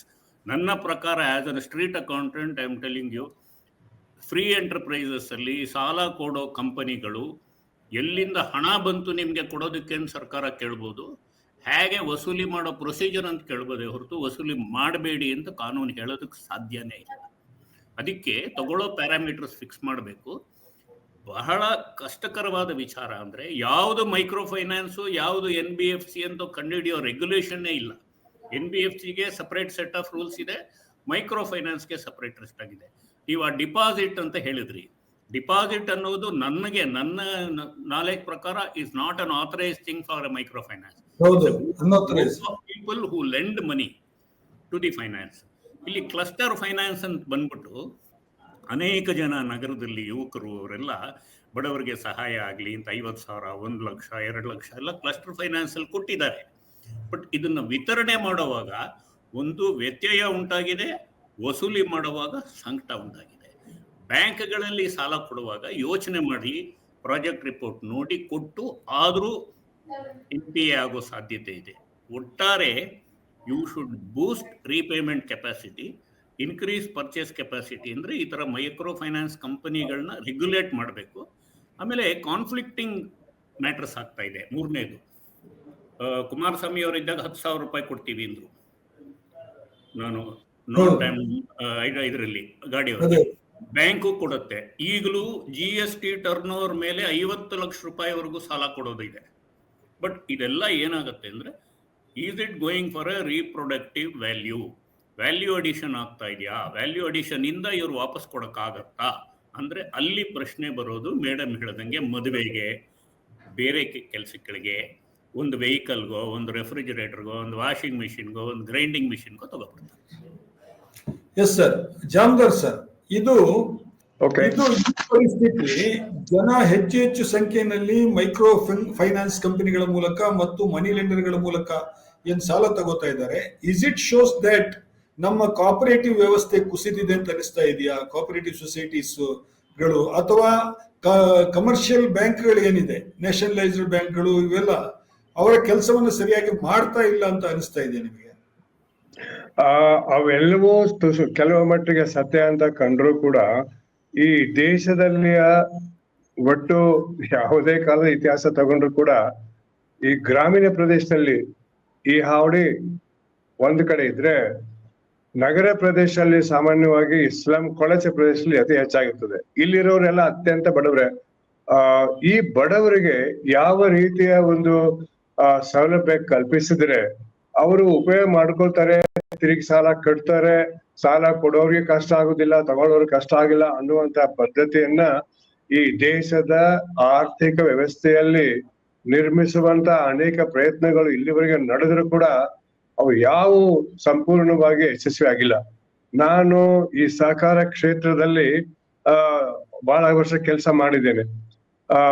ಈ ಲ್ಯಾಂಡ್ ಬ್ಯಾಂಕಿನ ಮ್ಯಾನೇಜಿಂಗ್ ಡೈರೆಕ್ಟರ್ ಆಗಿದೆ, ಕೆಲವು ಕಾಲ ಮಾತ್ರ ನಾನು ಎಪೆಕ್ಸ್ ಬ್ಯಾಂಕ್ ಮ್ಯಾನೇಜಿಂಗ್ ಡೈರೆಕ್ಟರ್ ಆಗಿದ್ದೆ. 2-3 ಸಕ್ಕರೆ ಕಾರ್ಖಾನೆಗಳು, 1-2 ನೂಲಿನ ಗಿರಣಿಗಳ ಮ್ಯಾನೇಜ್ ಡೈರೆಕ್ಟರ್ ಆಗಿದ್ದೆ. ಈ ಎಪೆಕ್ಸ್ ಬ್ಯಾಂಕ್ ಅಲ್ಲಿ ಕೆಲಸ ಮಾಡುವಾಗ PSCS ಅಂತ ಹೇಳ್ತಾರೆ, ಪ್ರೈಮರಿ ಕೋಆಪರೇಟಿವ್ಸ್. ಅಲ್ಲಿಯ ಪರಿಸ್ಥಿತಿ ನೀವು ಹೇಳುವ ಮೈಕ್ರೋ ಫೈನಾನ್ಸ್ ಪರಿಸ್ಥಿತಿಗಿಂತ ಏನು ಒಳ್ಳೇದಾಗಿಲ್ಲ, ಇದಕ್ಕಿಂತ ಏನು ಸುಮಾರಾಗಿದೆ. ಎಲ್ಲಾ ರೀತಿಯ ಈ ಸಾಲ ವಸೂಲಾತಿಯ ಕ್ರಮಗಳು ಅಲ್ಲಿ ಕೂಡ ಇದೇ ರೀತಿ ಫೇಲ್ ಆಗಿದೆ. ಈಗ ಇದು ಫೇಲ್ ಆಗ್ತಾ ಇರೋದು ಏನ್ ಸೂಚಿಸುತ್ತೆ ಅಂದ್ರೆ, ವಿಮಲಾ ಅವರು ಬಹಳ ಚೆನ್ನಾಗಿ ಹೇಳ ಪ್ರಯತ್ನ ಮಾಡಿದ್ರು, ಆದ್ರೆ ಆ ಪ್ರಶ್ನೆಗೆ ಉತ್ತರವನ್ನ ಯಾವ ಸರ್ಕಾರ ಕೊಡೋ ಪರಿಸ್ಥಿತಿ ಇಲ್ಲ. ಸಾಲ ಯಾಕೆ ಮಾಡ್ತಾರೆ? ಕಾರಣಗಳು ಸಾವಿರಾರು. ಆ ಸಾಲ ಮಾಡುವಂತ ಪರಿಸ್ಥಿತಿಗಳು ಉದ್ಭವ ಆಗುದು ಯಾರಿಗೆ ಹೆಚ್ಚು? ಅದು ಆಗ್ಲೇ ನಮ್ಮ ಮುರಳೀಧರ್ ಅವರು ಹೇಳಿದಂಗೆ ಬಡವರಿಗೆ ಹೆಚ್ಚು, ಗ್ರಾಮೀಣ ಪ್ರದೇಶದಲ್ಲೇ ಹೆಚ್ಚು, ಕೊಳೇಸ್ ಪರಿಸ್ಥಿತಿ ಹೆಚ್ಚು. ಅವರಿಗೆ ಈ purchasing capacity or paying capacity or earning capacity or remunerative wages ಅಂತಾರಲ್ಲ, ಅವೆಲ್ಲ ಈ ದೇಶದ ಪರಿಸ್ಥಿತಿಯಲ್ಲಿ ಹಾಳಾಗಿ ಹೋಗಿದೆ. ಅದ್ರ ಬಗ್ಗೆ ಯಾರು ನೋಡ್ತಾ ಇಲ್ಲ. ಈ ಪರ್ಚೇಸಿಂಗ್ ಪವರ್ ನ ಇಂಪ್ರೂವ್ ಮಾಡ್ಬೇಕು, ಹೆಚ್ಚಿಗೆ ವೇಜಸ್ ನ ಕೊಡ್ಬೇಕು, ಅವರಿಗೆ ಜೀವನ ಸುಲಭಗೊಳಿಸ್ಬೇಕು, ಸಾಲ ತಗೊಳ್ಳೋಂತ ಪರಿಸ್ಥಿತಿ ಬರಬಾರ್ದು. ಬಂದ್ರು ಕೂಡ ಅದನ್ನ ಹೇಗೆ ಪರಿಹಾರ ಮಾಡ್ಬೇಕನ್ನೋ ಪರಿಹಾರ ಏನಿದೆಲ್ಲ ಸಮಗ್ರ ಜೀವನಕ್ಕ ಅಗತ್ಯವಾದಂತ ಎಲ್ಲಗಳನ್ನ ಸರ್ಕಾರವೇ ಕೊಡ್ಬೇಕು, ಸರ್ಕಾರನ ಮಾಡ್ಬೇಕು ಅನ್ನುವಂತ ವ್ಯವಸ್ಥೆ ಈ ರಾಷ್ಟ್ರದಲ್ಲಿ ಇನ್ನೂ ಇಲ್ಲ. ಬರ್ತದೆ ಅನ್ನೋಕೆ ಏನು ಆಧಾರಗಳಿಲ್ಲ. ಇದು ಕಮ್ಯುನಿಸ್ಟ್ ರಾಷ್ಟ್ರನೂ ಅಲ್ಲ. ಒಂದು ಕಡೆ ಪ್ರಜಾಪ್ರಭುತ್ವ, ಒಂದು ಕಡೆ ಮುಕ್ತ ಮಾರುಕಟ್ಟೆ, ಮತ್ತೊಂದು ಕಡೆ ಈ ಸಾಲಗಾರಿಕೆ, ಮತ್ತೊಂದು ಕಡೆ ಸಂಸ್ಥೆಗಳ ದಿವಾಳಿತನ. ಇವೆಲ್ಲವನ್ನ ಒಂದಿಟ್ಟು ನೋಡಿದಾಗ ವಿಮಲಾ ಅವರ ಪ್ರಶ್ನೆಗೆ ಯಾವುದೇ ಸರ್ಕಾರ ಉತ್ತರ ಕೊಡಕ್ಕಾಗಲ್ಲ. ಅದೇ ರೀತಿ ಮುರಳೀಧರ್ ಅವರು ಹೇಳುವ ಹಾಗೇನೆ ಈ ಸಾಲ ತೆಗೆದುಕೊಳ್ಳುವಂತ ಏನೇನು ಅವಶ್ಯಕತೆ ಇದೆ ಅವು ಸಾವಿರಾರು ಬಡತನದ ಇರ್ಬೇಕು. Most of that what you call ಇದು ಕನ್ಸಂಪ್ಷನ್ ಲೋನಿಗೆ ಹೋಗ್ತದೆ. ಏನು ಮದುವೆ ಬಂತು, ಯಾರಿಗೂ ಮನೆಯಲ್ಲಿ ಸಿಕ್ಕಾದ್ರು, ಬೆಳೆ ಕಟಾವು ಮಾಡ್ಬೇಕು ಅಥವಾ ಬೆಳೆ ಬಿತ್ತಬೇಕು, ಇಂಥವೆಲ್ಲ ಹೋಗ್ಬಿಡ್ತದೆ. ಅದ್ರಲ್ಲಿ ಹಣಕಾಸು ಇರೋದೇ ಇಲ್ಲ. ಸರ್ ಒಂದ್ ನಿಮಿಷ. ಇದೀಗ ಈಗ ಮುಖ್ಯಮಂತ್ರಿಯವರು ಇವತ್ತು ಮಾತಾಡುವಾಗ ಪ್ರೆಸ್ ಮೀಟ್ ನಲ್ಲಿ ಹೇಳಿದ್ರಿ ಅಂತ ಹೇಳಿದ್ರಿ, ಕೇಂದ್ರ ಸರ್ಕಾರ ಇದಕ್ಕೆ ಇದು ಮಾಡ್ಬೇಕು. ಯಾಕಂತ ಹೇಳಿದ್ರೆ ಇವರು RBI ಇಂದ ನೇರವಾಗಿ ಪರ್ಮಿಷನ್ ತಗೊಂಡು ಮಾಡ್ತಾ ಇದ್ದಾರೆ ಅಂತ ಹೇಳ್ಬಿಟ್ಟು ಮೈಕ್ರೋ ಫೈನಾನ್ಸ್ ಬಹುತೇಕ ಕಂಪನಿಗಳು. ರಾಜ್ಯ ಸರ್ಕಾರಕ್ಕೆ ಏನು ಪಾಲಿಲ್ವಾ? ಆಗಿದ್ರೆ ರಾಜ್ಯ ಸರ್ಕಾರಕ್ಕೆ ಏನೋ ಒಂದು ಕಾಯ್ದೆ ಮಾಡ್ಲಿಕ್ಕೆ ಹೊರಟಿದೆಯಲ್ವಾ? ಸಾಧ್ಯ ಆಗುತ್ತೆ ಅದು ರಾಜ್ಯ ಸರ್ಕಾರದಿಂದ? ನೋಡಿ, ರಾಜ್ಯ ಸರ್ಕಾರಗಳು ಕೇಂದ್ರ ಸರ್ಕಾರದ ಬೈಯೋದು, ಕೇಂದ್ರ ಸರ್ಕಾರ ರಾಜ್ಯ ಸರ್ಕಾರ ಬೈಯೋದು, ಇದು ಎಲ್ಲಾ ಕಡೆ ಕಂಡು ಬರ್ತಕ್ಕಂತ ಒಂದು ರಾಜಕೀಯ ದೃಷ್ಟಿಕೋನ. ಆದ್ರೆ ಇಲ್ಲಿ ಸಾಮಾಜಿಕ ಆರ್ಥಿಕ ಪರಿಸ್ಥಿತಿಗಳನ್ನ ಗಮನದಲ್ಲಿ ಇಟ್ಕೊಂಡು ಅವುಗಳಿಗೆ ಸೂಕ್ತ ಪರಿಹಾರವನ್ನ ಮಾಡ್ತಕ್ಕಂತ ಕೆಲಸ ನಮ್ಮ ಮುರಳೀಧರ್ ಅವ್ರು ಹೇಳಿದಂಗೆ, ವಿಮಲಾ ಅವ್ರು ಹೇಳಿದಂಗೆ ಸಮಗ್ರ ದೃಷ್ಟಿಕೋನ ನೋಡ್ಬೇಕೆ ಹೊರತಾಗಿ ಕೇಂದ್ರ ಸರ್ಕಾರ ಹಾಗೆ ಮಾಡ್ತೆ, ರಾಜ್ಯ ಸರ್ಕಾರ ಹಿಂಗ್ ಮಾಡ್ತೆ ಅನ್ನೋದು ನನಗೇನು ಸರಿ ಕಾಣೋದಿಲ್ಲ. Yes sir. ಮುರಳೀಧರ್ ಅವರು, ಈ ಪ್ರಶ್ನೆಗೆ ನಿಮ್ಮ ಹತ್ರ ಉತ್ತರ ಬಯಸ್ತೇನೆ ನಾನು. ಇದೇನು ಕೇಂದ್ರ ಸರ್ಕಾರದವರ ಹೇಗೆ ಇದು RBI ಇಂದ ಅವರಿಗೆ ಪರ್ಮಿಷನ್ ಸಿಗುತ್ತೆ ಅಂತ ಹೇಳಿ ಹೇಳ್ತಾ ಇದ್ದಾರಲ್ವಾ? RBI ಇಂದ 22 ರಿಪೋರ್ಟ್ ಪ್ರಕಾರ ಗೈಡ್ ಲೈನ್ಸ್ ಇದೆ, ಕೊಟ್ಟಿದ್ದಾರೆ. ಒಂದು ಇಲ್ಲಿ ಗೈಡ್ ಲೈನ್ಸ್ಗೂ ಪ್ರಾಕ್ಟಿಕಲ್ಗೂ ವ್ಯತ್ಯಾಸ ಏನಿದೆ ಅಂದ್ರೆ, ರೇಟ್ ಆಫ್ ಇಂಟ್ರೆಸ್ಟ್ ಹುಚ್ಚಾಪಟ್ಟೆ ಚಾರ್ಜ್ ಮಾಡ್ತಾ ಇದ್ದಾರೆ. Double your money in 2 years ಅಂತ 3 years ಅಂತ ಬಾರೋವರ್ಸ್ ಇಂದ ತಗೊಂಡಾಗ ಇವ್ರು ಲೆಂಡ್ ಮಾಡುವಾಗ ಯಾವ ರೇಟ್ ಅಲ್ಲಿ ಮಾಡ್ಬೇಕು? 4 ವರ್ಷದಲ್ಲಿ 100 ರೂಪಾಯಿ 200 ರೂಪಾಯಿ ಆಗತ್ತೆ ಅಂದ್ರೆ ಕನಿಷ್ಠ ಪಕ್ಷ 22% ಚಾರ್ಜ್ ಮಾಡ್ಬೇಕಾತ. 22% ಕೊಡೋ 30 ಬದುಕಕ್ ಸಾಧ್ಯನಾ? ರಿಸರ್ವ್ ಬ್ಯಾಂಕ್ ಅಲ್ಲಿ ಅವರು 17.07% ವರೆಗೆ ಅನುಮತಿ ಕೊಟ್ಟಿದ್ದಾರೆ. ಸರ್, ಕರ್ನಾಟಕ ಫೈನಾನ್ಸ್ ಆಕ್ಟ್ ಪ್ರಕಾರ 14.5% ಇದೆ. ಈ ಮೈಕ್ರೋ ಫೈನಾನ್ಸ್ ಅನ್ವಯಿಸುತ್ತೋ ಇಲ್ವೋ ಗೊತ್ತಿಲ್ಲ. 14.5% ಸೀಲಿಂಗ್ ಇದೆ. ಕೋರ್ಟ್ ಅಲ್ಲಿ ಕೇಸ್ಗಳಾಗಿದೆ, ಅವಾರ್ಡ್ ಕೊಟ್ಟಿದ್ದಾರೆ. ಬಟ್ ಇಲ್ಲಿ ಪ್ರಶ್ನೆ ಏನು ಗೊತ್ತಾ, ಕೋಆಪರೇಟಿವ್ ಬಗ್ಗೆ ಜನಾಂದೋಲನ ವಿಚಾರ ಇದೆಯಲ್ಲ, ಮಾಹಿತಿ ಕಡಿಮೆ. ನಮ್ಮ ಟಿವಿನಲ್ಲೂ ಮಾಹಿತಿ ಕಡಿಮೆ, ಸೋಷಿಯಲ್ ಮೀಡಿಯಾಲೂ ಮಾಹಿತಿ ಕಡಿಮೆ. ರೋಚಕತೆ ಇದೆಯೇ ಹೊರತು ಸುದ್ದಿ ಮಾಹಿತಿ ಜನರಿಗೆ ಹೋಗೋದೇ ಇಲ್ಲ. ಮೊದಲು ಪತ್ತು ಅಂತಿತ್ತು, ಪತ್ತನ್ನೋ ಪದ ಕನ್ನಡದಲ್ಲಿ ಉಪಯೋಗಿಸ್ತಾ ಇದ್ರು. ತಮಿಳುನಾಡಲ್ಲೂ ಪತ್ತು ಸಹಕಾರ ಸಂಘ, ಒಂದು ಕ್ಲಸ್ಟರ್ ಗ್ರೂಪ್ ಎಲ್ಲ ಸೇರ್ಕೊಂಡು ಯಾರಿಗೆ ಎಷ್ಟು ಬೇಕು ಅಂತ ಹಣ ಕೊಡ್ತಾ ಇದ್ರು. ಇಲ್ಲಿ ಪ್ರಶ್ನೆ, ಈಗ ನಾವು ಬಡವರು ರೈತರು ನಮ್ಮ ಕೈಯಲ್ಲಿ ಕೊಡಕ್ಕಾಗಲ್ಲ ಅಂದಿದ್ದಕ್ಕೋಸ್ಕರ ಮಾತಾಡ್ತಾ ಇದ್ದೀವಿ ಹೊರತು, ನಾಳೆ ದಿನ ಒಂದು 100 ಮೈಕ್ರೋ ಫೈನಾನ್ಸ್, ಜಿನಿಯನ್ ಮೈಕ್ರೋ ಫೈನಾನ್ಸ್ ಕಂಪನಿ ಮುಳುಗೋಗ್ಬಿಟ್ರೆ ಅದು ಮಾತಾಡ್ತೀವಿ, ಜನರು ವಾಪಸ್ ಕೊಡ್ತಾ ಇಲ್ಲ ಅಂತ. ಇಲ್ಲಿ regulatory scheme should be of a behavioural analysis. ಈ ಜನ ಆಂದೋಲನ ಕಾರ್ಯಕ್ರಮ ಕಡಿಮೆ ಖರ್ಚು ಮಾಡಿ, ಆಡಂಬರ ಮದುವೆ ಮಾಡಬೇಡಿ, ಅನಾವಶ್ಯಕವಾಗಿ ಖರ್ಚು ಮಾಡಿ, ಆ ರೀತಿ ಕೆಲವು ಮಾಹಿತಿಗಳು ನಿಮ್ಮ ವೇದಿಕೆ, ನನ್ನ ವೇದಿಕೆ, ಎಲ್ಲರ ವೇದಿಕೆ ಕೊಡಬೇಕು. ಜನರನ್ನ ಮೂವ್ ಮಾಡಬೇಕು. ಎಷ್ಟೊಂದು ಇನ್ಫ್ಲೂಯೆನ್ಸರ್ಸ್ ಇದ್ದಾರೆ ನಮ್ಮಲ್ಲಿ, ಮಠಾಧಿಪತಿಗಳಿಂದ ಹಿಡಿದು ಲೋಕಲ್ ಕೌನ್ಸಿಲರ್ ವರೆಗೂ ಯಾರು ಇದನ್ನ ಇನ್ಫ್ಲುಯೆನ್ಸ್ ಮಾಡಲ್ಲ, ಬೇಡದೇ ಇರೋದೆಲ್ಲ ಇನ್ಫ್ಲುಯೆನ್ಸ್ ಮಾಡ್ತಾರೆ. ಇಲ್ಲಿ ಖರ್ಚಿನ ಅವಶ್ಯಕತೆ ಏನು ಅನ್ನೋದೊಂದು ಮಾಹಿತಿ ಕೊಡಬೇಕು. ಈಗ ಒಬ್ಬ ಹಾನೆಸ್ಟ್ ಮನುಷ್ಯ, ಒಬ್ಬ ಡಿಸಾನೆಸ್ಟ್ ಮನುಷ್ಯನ ಮಕ್ಕಳಿಗೆ ಎಷ್ಟು ಡಿಫರೆನ್ಸ್ ಇರುತ್ತೆ. ಸ್ಕೂಲ್ ಎಕ್ಸ್ಪೆಂಡಿಚರು, ಬಟ್ಟೆ ಎಕ್ಸ್ಪೆಂಡಿಚರು, ಅವನ ಹತ್ರ ಸ್ಕೂಟರ್ ಇದೆ, ಇವನ ಹತ್ರ ಸೈಕಲ್ಲು ಇಲ್ಲ. ಈ ರೀತಿ ಇದ್ದಾಗ ವಲ್ನರಬಿಲಿಟಿ ಫ್ಯಾಕ್ಟರು ಈ ರೀತಿ ಫೈನಾನ್ಸ್ ತಗೊಂಡು ಮಕ್ಕಳಿಗೆ ಕೊಡಬೇಕು. ಇವತ್ತಿನ ದಿನ ಸೆಲ್ ಫೋನ್ ಪ್ರಾಬ್ಲಮ್ ಇದೆ. ಇದೆಲ್ಲ ಕೊಟ್ಟ ಮೇಲೆ ಅಷ್ಟು ಸಂಪಾದನೆ ಇದೆಯಾ? ನಾವು ಪ್ರೈಮ್ ಮಿನಿಸ್ಟರ್ ರೋಜ್ಗಾರ್ ಯೋಜನೆಯಲ್ಲಿ ವೇಜಸ್ ಫಿಕ್ಸ್ ಮಾಡ್ತೀವಿ. ಆ ವೇಜಸ್ ಫಿಕ್ಸ್ ಮಾಡೋದಕ್ಕೂ ನಡೀತಾ ಇರೋ ಖರ್ಚುಗಳಿಗೂ ಪ್ಲಾನಿಂಗ್ ಮಾಡಲ್ಲ ನಾವು. The basic factor that is ruining this country is low wages. ಒಂದು ಸಂಸ್ಥೆ 22% ಡಿವಿಡೆಂಡ್ ಡಿಕ್ಲೇರ್ ಮಾಡುತ್ತೆ, ಅವರು ಸಿಇಒಗೆ 17 ಕೋಟಿ ರೂಪಾಯಿ ಸಂಬಳ ಕೊಡುತ್ತೆ, ವರ್ಕರ್ಸ್ಗೆ 3% ಇನ್ಕ್ರೀಸ್ ಕೊಡಲ್ಲ. ಸಾಫ್ಟ್ವೇರ್ ಕಂಪನಿಗಳು ಕೊಡ್ತಾ ಇಲ್ಲ. ಈಗ ಹೀಗಿದ್ದಾಗ ಹಣದ ಹರಿವಿನ ಬಗ್ಗೆ ಮಾತಾಡ್ತಾ ಇದ್ದೀನಿ ಹನೀಫ್ ಅವರೇ. ವಿಲೇಜ್ ತಲುಪೋದಿಲ್ಲ, ಆದ್ರೆ ಅಗತ್ಯಗಳು ತಲುಪತ್ತೆ. ಹೌದು ಮೇಡಮ್. ಈಗ ವಿಮಲಾ ಅವರೇ, ಸರ್ಕಾರ ಕಾನೂನು ತಂದಿದೆ ಅಂತ ಹೇಳಿ ನೀವು ಆಂಧ್ರ ಪ್ರದೇಶದಲ್ಲಿ ಬಂದಿದೆ ಅಂತ ಹೇಳಿ ಹೇಳಿದ್ರಲ್ಲ, ಅದರ ಇದು ಏನಾಗಿದೆ, ಇಂಪ್ಯಾಕ್ಟ್ ಏನಾಗಿದೆ? ಮತ್ತು ಕರ್ನಾಟಕದಲ್ಲಿ ಇದೀಗ ಇವರು ಕಾನೂನು ತರಲಿಕ್ಕೆ ಹೊರಟಿದಾರಲ್ವಾ, ಸಾಧ್ಯತೆ ಇದೆಯಾ? ಒಂದು ಅಫ್ಕೋರ್ಸ್ ಆಂಧ್ರ ಪ್ರದೇಶದಲ್ಲಿ ಕಾನೂನನ್ನ ತಂದ ನಂತರ ನಮ್ಮ ದೇಶದಲ್ಲಿ ಬಹಳಷ್ಟು ಕಾನೂನುಗಳಿದಾವೆ. ಯಾವ ಕಾನೂನುಗಳು ಹೇಗೆ ಇಂಪ್ಲಿಮೆಂಟ್ ಆಗ್ತವೆ ಅಂತ ನನಗೂ ಗೊತ್ತು, ನಿಮ್ಗೂ ಗೊತ್ತು. ಈವನ್ ದೆನ್ ನಮ್ಮ ಅಲ್ಲಿ ಅನುಭವ ಏನ್ ಹೇಳುತ್ತೆ ಅಂದ್ರೆ, ಮುಂಚಿನಷ್ಟು ತುಂಬಾ ತೀವ್ರವಾದಂತಹ ದೌರ್ಜನ್ಯಗಳು ಇಲ್ಲ, ಕಡಿಮೆ ಆಗಿದಾವೆ ಅದ್ರ ಪ್ರಮಾಣ ಅಂತ ಹೇಳ್ತಾರೆ. ದೆನ್ ತಮಿಳ್ನಾಡಲ್ಲೂ ಕೂಡ ಇಂಥದ್ದೇ ಪ್ರಕರಣಗಳು ನಡೆದಂತಹ ಹೋರಾಟದ ನಂತರ ಡಿಸ್ಟ್ರಿಕ್ಟ್ ಕಲೆಕ್ಟ್ರು ಮತ್ತು ಆ ತರದಲ್ಲಿ ಒಂದಿಷ್ಟು MFI ಗಳನ್ನ ಕರೆದು ನಿಯಂತ್ರಣ ಮಾಡುವ, ಬೆದರಿಕೆ ಹೇಳುವಂತಹ, ಅಂದ್ರೆ ಕಾನೂನನ್ನ ಲಾಗು ಮಾಡ್ತೀವಿ ಅಂತ ಹೇಳ್ಬಹುದಾದಂತಹ ಸಾಧ್ಯತೆಗಳನ್ನ ಸೃಷ್ಟಿ ಮಾಡ್ಲಿಕ್ಕೆ ಸಾಧ್ಯ ಆಗಿದೆ ಅಂತ ಅನ್ನೋದು. ಮತ್ತೆ ಕರ್ನಾಟಕದಲ್ಲೂ ಕೂಡ ಅಂತದೊಂದು ಸ್ಟೇಟ್ ಲಾ ತರೋದಕ್ಕೆ ಪ್ರಾವಿಷನ್ ಇದೆ ಅಂತ ಅನ್ನೋದು ಈಗಾಗಲೇ ಇರುವ ಕಾನೂನಲ್ಲಿ. ದೆನ್ ಆಕ್ಚುಲಿ ಆಂಧ್ರ ಪ್ರದೇಶದ ಕಾನೂನು ಬಂದ ನಂತರ ಆಕ್ಚುಲಿ MFI ಗಳು, ಆ ಕಂಪನಿಗಳು ಹೈಕೋರ್ಟಿಗೆ ಹೋಗ್ತಾರೆ. But Andhra high court rule out ಮಾಡುತ್ತೆ ಅವರ ರಿಟ್ ಪಿಟಿಷನ್ ಅನ್ನ. ಅದ ನಂತರ RBI ಒಂದು ಕಮಿಟಿಯನ್ನ ಫಾರಂ ಮಾಡಿ ಆ ಕಮಿಟಿ ರೆಕಮೆಂಡೇಶನ್ಸ್ ಕೊಟ್ಟಾಗ Andhra high court comes heavily on reserve ಬ್ಯಾಂಕಿನ ಆ ಕಮಿಟಿಯ ಮೇಲೆ ಕೂಡ, ನೀವು MFI ಗಳಿಗೆ ಫೇವರ್ ಆಗಿ ರಿಪೋರ್ಟ್ ಕೊಟ್ಟಿದ್ದೀರಿ, ಇದನ್ನು ಒಪ್ಕೊಳಕ್ ಸಾಧ್ಯ ಇಲ್ಲ, ಹೆರಾಸ್ಮೆಂಟ್ ಅನ್ನ ಸಹಿಸಕ್ ಸಾಧ್ಯ ಇಲ್ಲ ಅಂತ ಹೇಳುತ್ತೆ. ಆ ನಂತರ ಸೆಂಟ್ರಲ್ ಗವರ್ಮೆಂಟ್ ಕೂಡ ಒಂದು ಬಿಲ್ ಅನ್ನ ರೆಡಿ ಮಾಡಿ ಅದು ಸ್ಟ್ಯಾಂಡಿಂಗ್ ಕಮಿಟಿಗೆ ಹೋಗಿ 2014 ಅಲ್ಲಿ ಸ್ಟ್ಯಾಂಡಿಂಗ್ ಕಮಿಟಿ ರಿಪೋರ್ಟ್ ಬಂದಿದೆ ಹೇಳುತ್ತೆ. ಆಮೇಲೆ ಏನಾಯ್ತು ಅಂತ ಅನ್ನೋದು ಗೊತ್ತಾಗ್ತಾ ಇಲ್ಲ ಅನ್ನೋದು ಪರಿಸ್ಥಿತಿ. ಹಾಗಾಗಿ ಕಾನೂನನ್ನ ತರ್ಲಿಕ್ಕೆ ಅವಕಾಶ ಇದೆ, ರೆಗ್ಯುಲೇಟ್ ಮಾಡ್ಲಿಕ್ಕೆ. ಬಟ್ ನನಗಿಲ್ಲಿ ಮೂಲಭೂತವಾಗಿ ಕೇಳಕ್ಕಿರೋ ಪ್ರಶ್ನೆ, ರೋಗ ಬಂದ ನಂತರ ಅದಕ್ಕೆ ಚಿಕಿತ್ಸೆ, ಈಗ ತಕ್ಷಣಕ್ಕೆ ಗ್ಲುಕೋಸ್ ಟ್ರಿಪ್ ಕೊಡ್ಬೇಕೋ, ಇಂಜೆಕ್ಷನ್ ಕೊಡ್ಬೇಕೋ, ಆಪರೇಷನ್ ಮಾಡ್ಬೇಕೋ ಅಂತ ನಾವು ಚರ್ಚೆ ಮಾಡ್ತಾ ಇದ್ದೀವಿ. ಬಟ್ ನಾವು ಮೊನ್ನೆ ಮಾಡಿದಂತಹ ಸರ್ವೆ ಸಂದರ್ಭದಲ್ಲಿ ಈ ತರ ಮೈಕ್ರೋ ಫೈನಾನ್ಸ್ ಇನ್ಸ್ಟಿಟ್ಯೂಷನ್ ಸಾಲ ತಗೊಂಡ ಮಹಿಳೆಯರನ್ನೂ ಸರ್ವೆ ಮಾಡಿದೀವಿ. ಇವತ್ತಿಗೂ ಕೂಡ some public sector banks loan ಕೊಡ್ತವೆ. ಸೊ ಅಂತಹ ಪಬ್ಲಿಕ್ ಸೆಕ್ಟರ್ ಅದರಲ್ಲಿ SHG ಗಳು ಫಾರಂ ಮಾಡ್ಕೊಂಡು ಲೋನ್ ತಗೊಂಡಿರುವ ಮಹಿಳೆಯರನ್ನು ನಾವು ಪೋಸ್ಟ್ ಕೋವಿಡ್ ಅಥವಾ ಡ್ಯೂರಿಂಗ್ ಕೋವಿಡ್ ಅಂತ ಸರ್ವೆ ಮಾಡಿದಾಗ, ಕೆನರಾ ಬ್ಯಾಂಕ್ ಅಲ್ಲಿ ಸಾಲ ತಗೊಂಡಿರುವಂತಹ ಗುಂಪಿನ ಹೆಣ್ಣು ಮಕ್ಕಳು ತಮಗೆ ಯಾವುದೇ ರೀತಿಯ ಹೆರಾಸ್ಮೆಂಟ್ ಇಲ್ಲ, ತಮಗೆ ಯಾವುದೇ ರೀತಿಯ ಫೋನ್ ಕಾಲಲ್ಲೂ ಕೂಡ ಬೆದರಿಕೆಗಳು ಬರಲ್ಲ, ಮನೆ ಬಾಗ್ಲಿಗೆ ಬರೋದಿರ್ಲಿ ಅನ್ನುವಂತಹ ಮಾತನ್ನ ಆಡ್ತಾರೆ. ವೇರಾಸ್ MFI ಗಳ ಸಂದರ್ಭ, ಕೋವಿಡ್ ಸಂದರ್ಭದಲ್ಲಿ ನನಗ್ ಗೊತ್ತು, 3 months ಇದನ್ನು ಕೂಡ ಕೊಟ್ಟಿದ್ರು. ಅದೇನ ಮಾರಟೋರಿಯಂ ಏನೋ ಹೇಳ್ತೀವಲ್ಲ, 3 months ಅಂತ, ಆಯ್ತಾ, ಅದನ್ನ ಕೊಟ್ಟಿದ್ರು.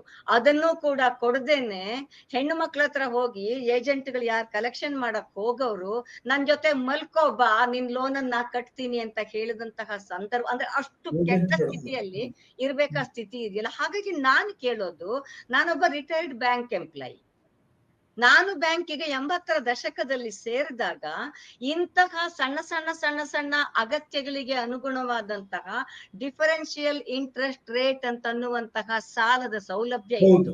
ನಾವು ತಮಾಷೆ ಮಾಡ್ತಿದ್ವಿ, ಡೋಂಟ್ ಇನ್ಸಿಸ್ಟ್ ಫಾರ್ ರಿಪೇಮೆಂಟ್ ಲೋನುಗಳು ಇವು ಅಂತ.